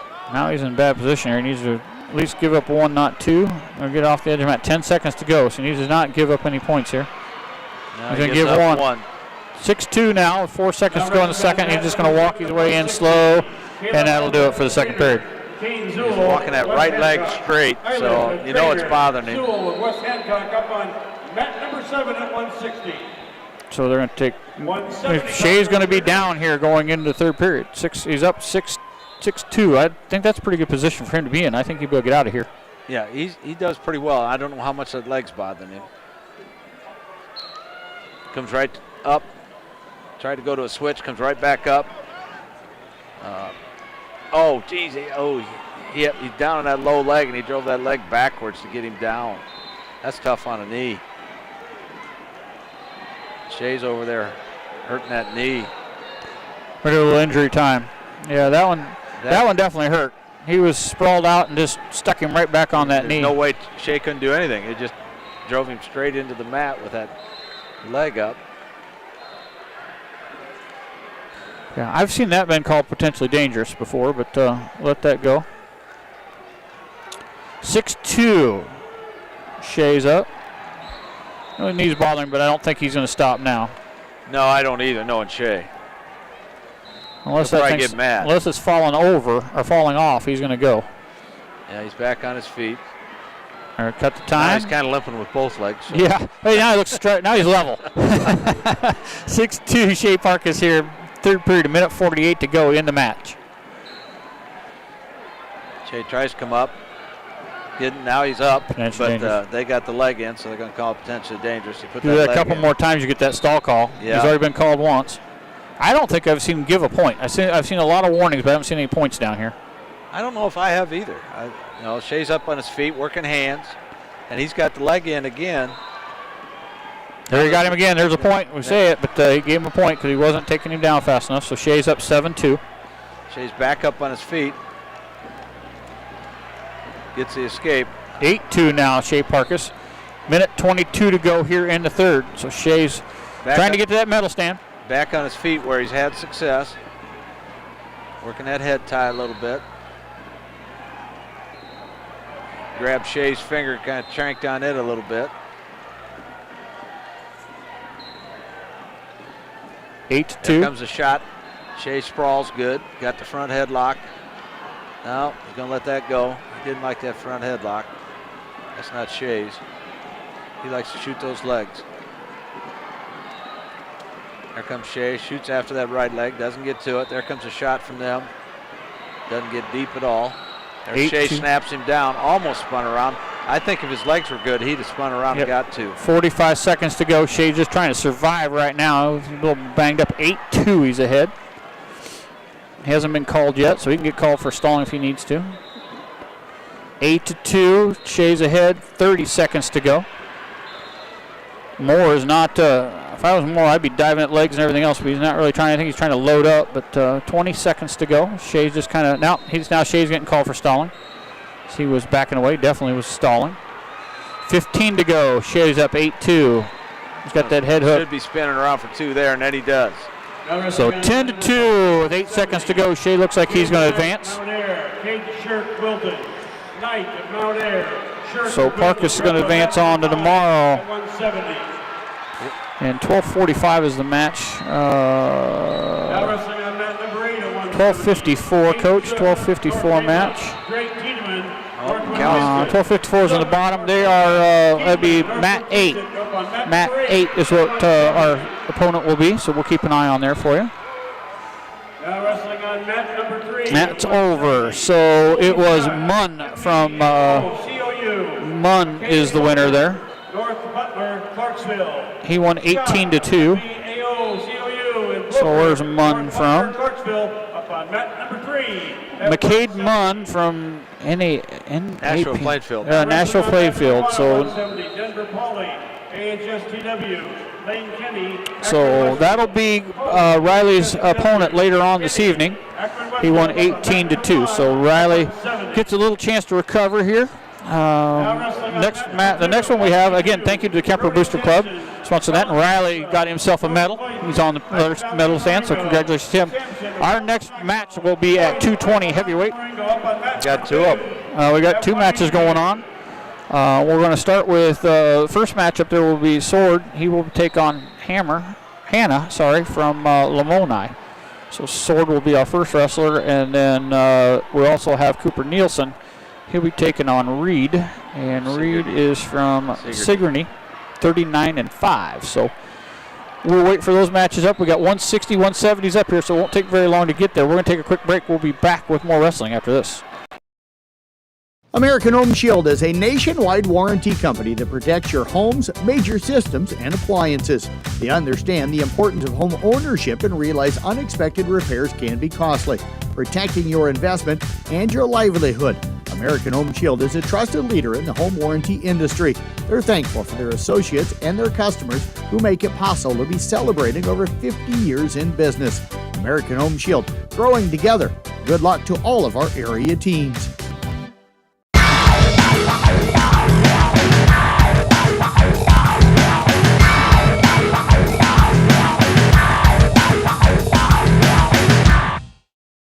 Your home for family fun and entertainment is the Audubon Recreation Center. There's an endless array of activities for fitness and to have fun. Take a swing in the batting cage, shoot some hoops, or seek a perfect game on one of our 8 state-of-the-art bowling lanes. With a walking track, racquetball court, soft play area, arcade, and a variety of fitness classes, there's something for everyone. Enjoy trivia nights, karaoke, and even live music. With a full restaurant and bar and activities for all ages, your family is guaranteed to have a great time. Audubon Recreation Center, just south of Albert the Bull in Audubon.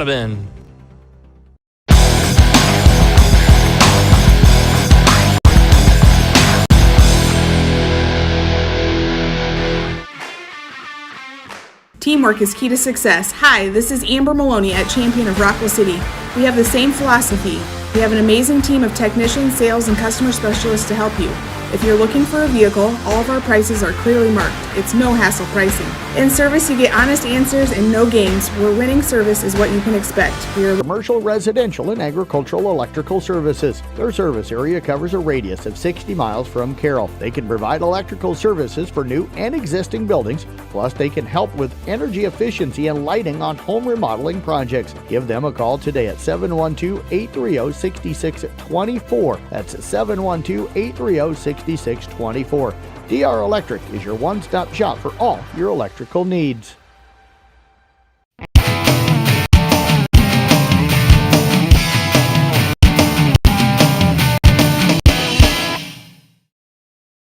At Dreylen SCI, they understand raising a corn crop can be a constant battle. They want to help you fight back.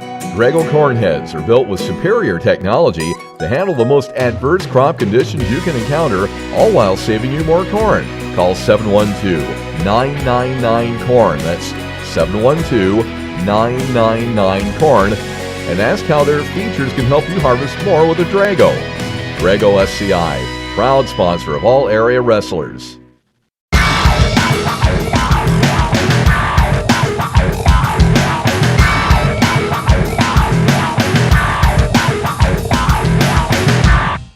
Clucky Custom LLC in Templeton can make your life easier.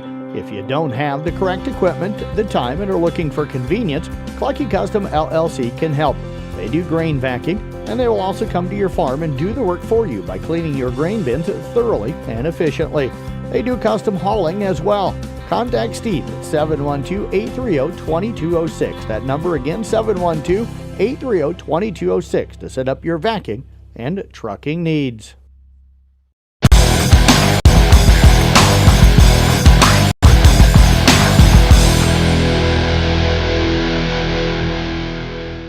Hi, this is Danny Mackey, and all of us here at Mackey Motors in Lake City are so proud of the South Central Calhoun wrestlers and members of all sports teams at SCC and throughout the region. It's been our pleasure to serve the area with a focus on customer satisfaction for over 50 years. When you buy a new Chevy or Buick, purchase a certified pre-owned vehicle, use the Quick Lube bays, or get service or body work done, know that Mackey Motors is a member of your team every step of the way. Find new roads at Mackey Motors in Lake City, MackeyMotors.com.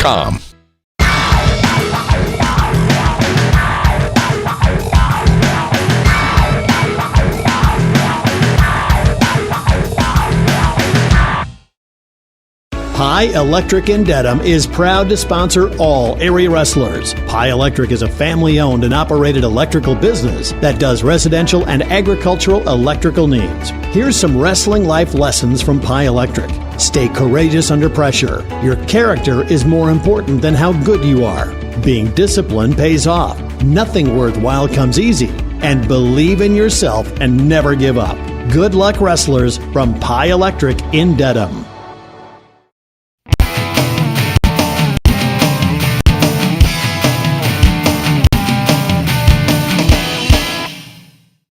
RJV Transport and Peterson Logistics in Westside is the area's expert in transportation, distribution, and logistics. With reliable drivers and top-of-the-line equipment, you can count on them to get the job done and get it done right. Not only does RJV Transport haul grain, rock, dry van, and refrigerated freight, they've even earned expertise in truck repair. Check out RJV Transport on Facebook to learn more about their services and employment opportunities, or call Aaron at 515-231-6742 today.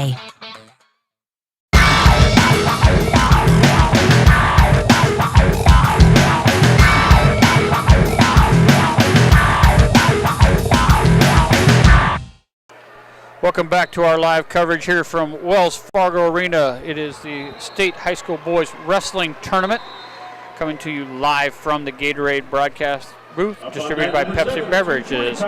We are starting 2:20, so Soard is going to be up now against Hannah. Hannah is only a freshman. We're down here on 4. You're up on mat number 7. Nope, 7, corner. We're going to be over in the corner here on mat 7. But Hannah's a freshman, but he does have a good record. Yep. And we're going to 9-14. keep our, and again, thank you to Mackey Motors sponsoring all the South Central Calhoun wrestling down here at State. And we'll be watching and listening for Cooper Nielsen. He will be the third matchup here, so I will switch over to that one. Coach Coach gets going here, which will be soon because we just had the next one called up on 5. Now wrestling on mat number 5 at 220. Again, we want to thank Audubon Rec Center for sponsoring the Audubon Wrestling down here at State Wrestling. Thank you to both those folks. So waiting for Swords to show up. We got purple and Lake Mills, and we're going to have purple. So you got purple, light purple and dark purple there, Coach. Yes. Good for you. You got red on Sword. We're waiting for Cooper Nielsen to come up. He'll come up next. Up on mat number 6. Sword right into the legs. Cooper Nielsen Gets one, but that can't get it up. Back to up on mat number 6. neutral. At 220. Sword tried to get that quick takedown. Now he's back in on it. Got the hips, got both legs up close to the hips. Can't trip him back. If he throw a half right there, they got the takedown. This kid was holding his arm up over the top. He had a shot at a half. Now it's Sword driving on that left arm. And up, got his hips up in the air high. Trying to get up to his feet. Can't quite get there. Sword keeps the pressure on, keeps one end, and now he's got him up, and now he lets him go. Up on mat number 4, 220, Lewis Hamlet, Starmont, Logan Wright. And Caleb Nielsen. Hamlet, Starmont, Wright. Cooper Nielsen is about ready to get started here on mat 6. He will be in the gray and red markings. Okay, over here still just 2-1. Haven't had any more shots, not a lot of action. Mac Wertner, Don Bosco, LJ Sword with a head BGM Brooklyn. Head tie with that right hand. Cooper in a head tie right in the middle. Got the Russian armbar. And he gives up takedown, spun around quick. Now he's going to try to sit out. There's Sword into both legs, lifts him up off the mat. He gets tossed. He was trying to get out. He got 1 escape, 2 takedown. Now he's on got his him back. down to his back. Nielsen's on his back right now with 1:39 to go. Trying to get out. Sword's got a lot of weight on there. And that's going to be a pin. Cooper Nielsen's his season's going to come to an end. But what a good season it was for the junior. He's got a lot to look forward to next year.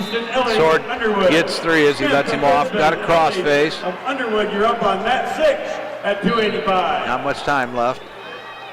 There's first period, so he's got a. Can't see the scores.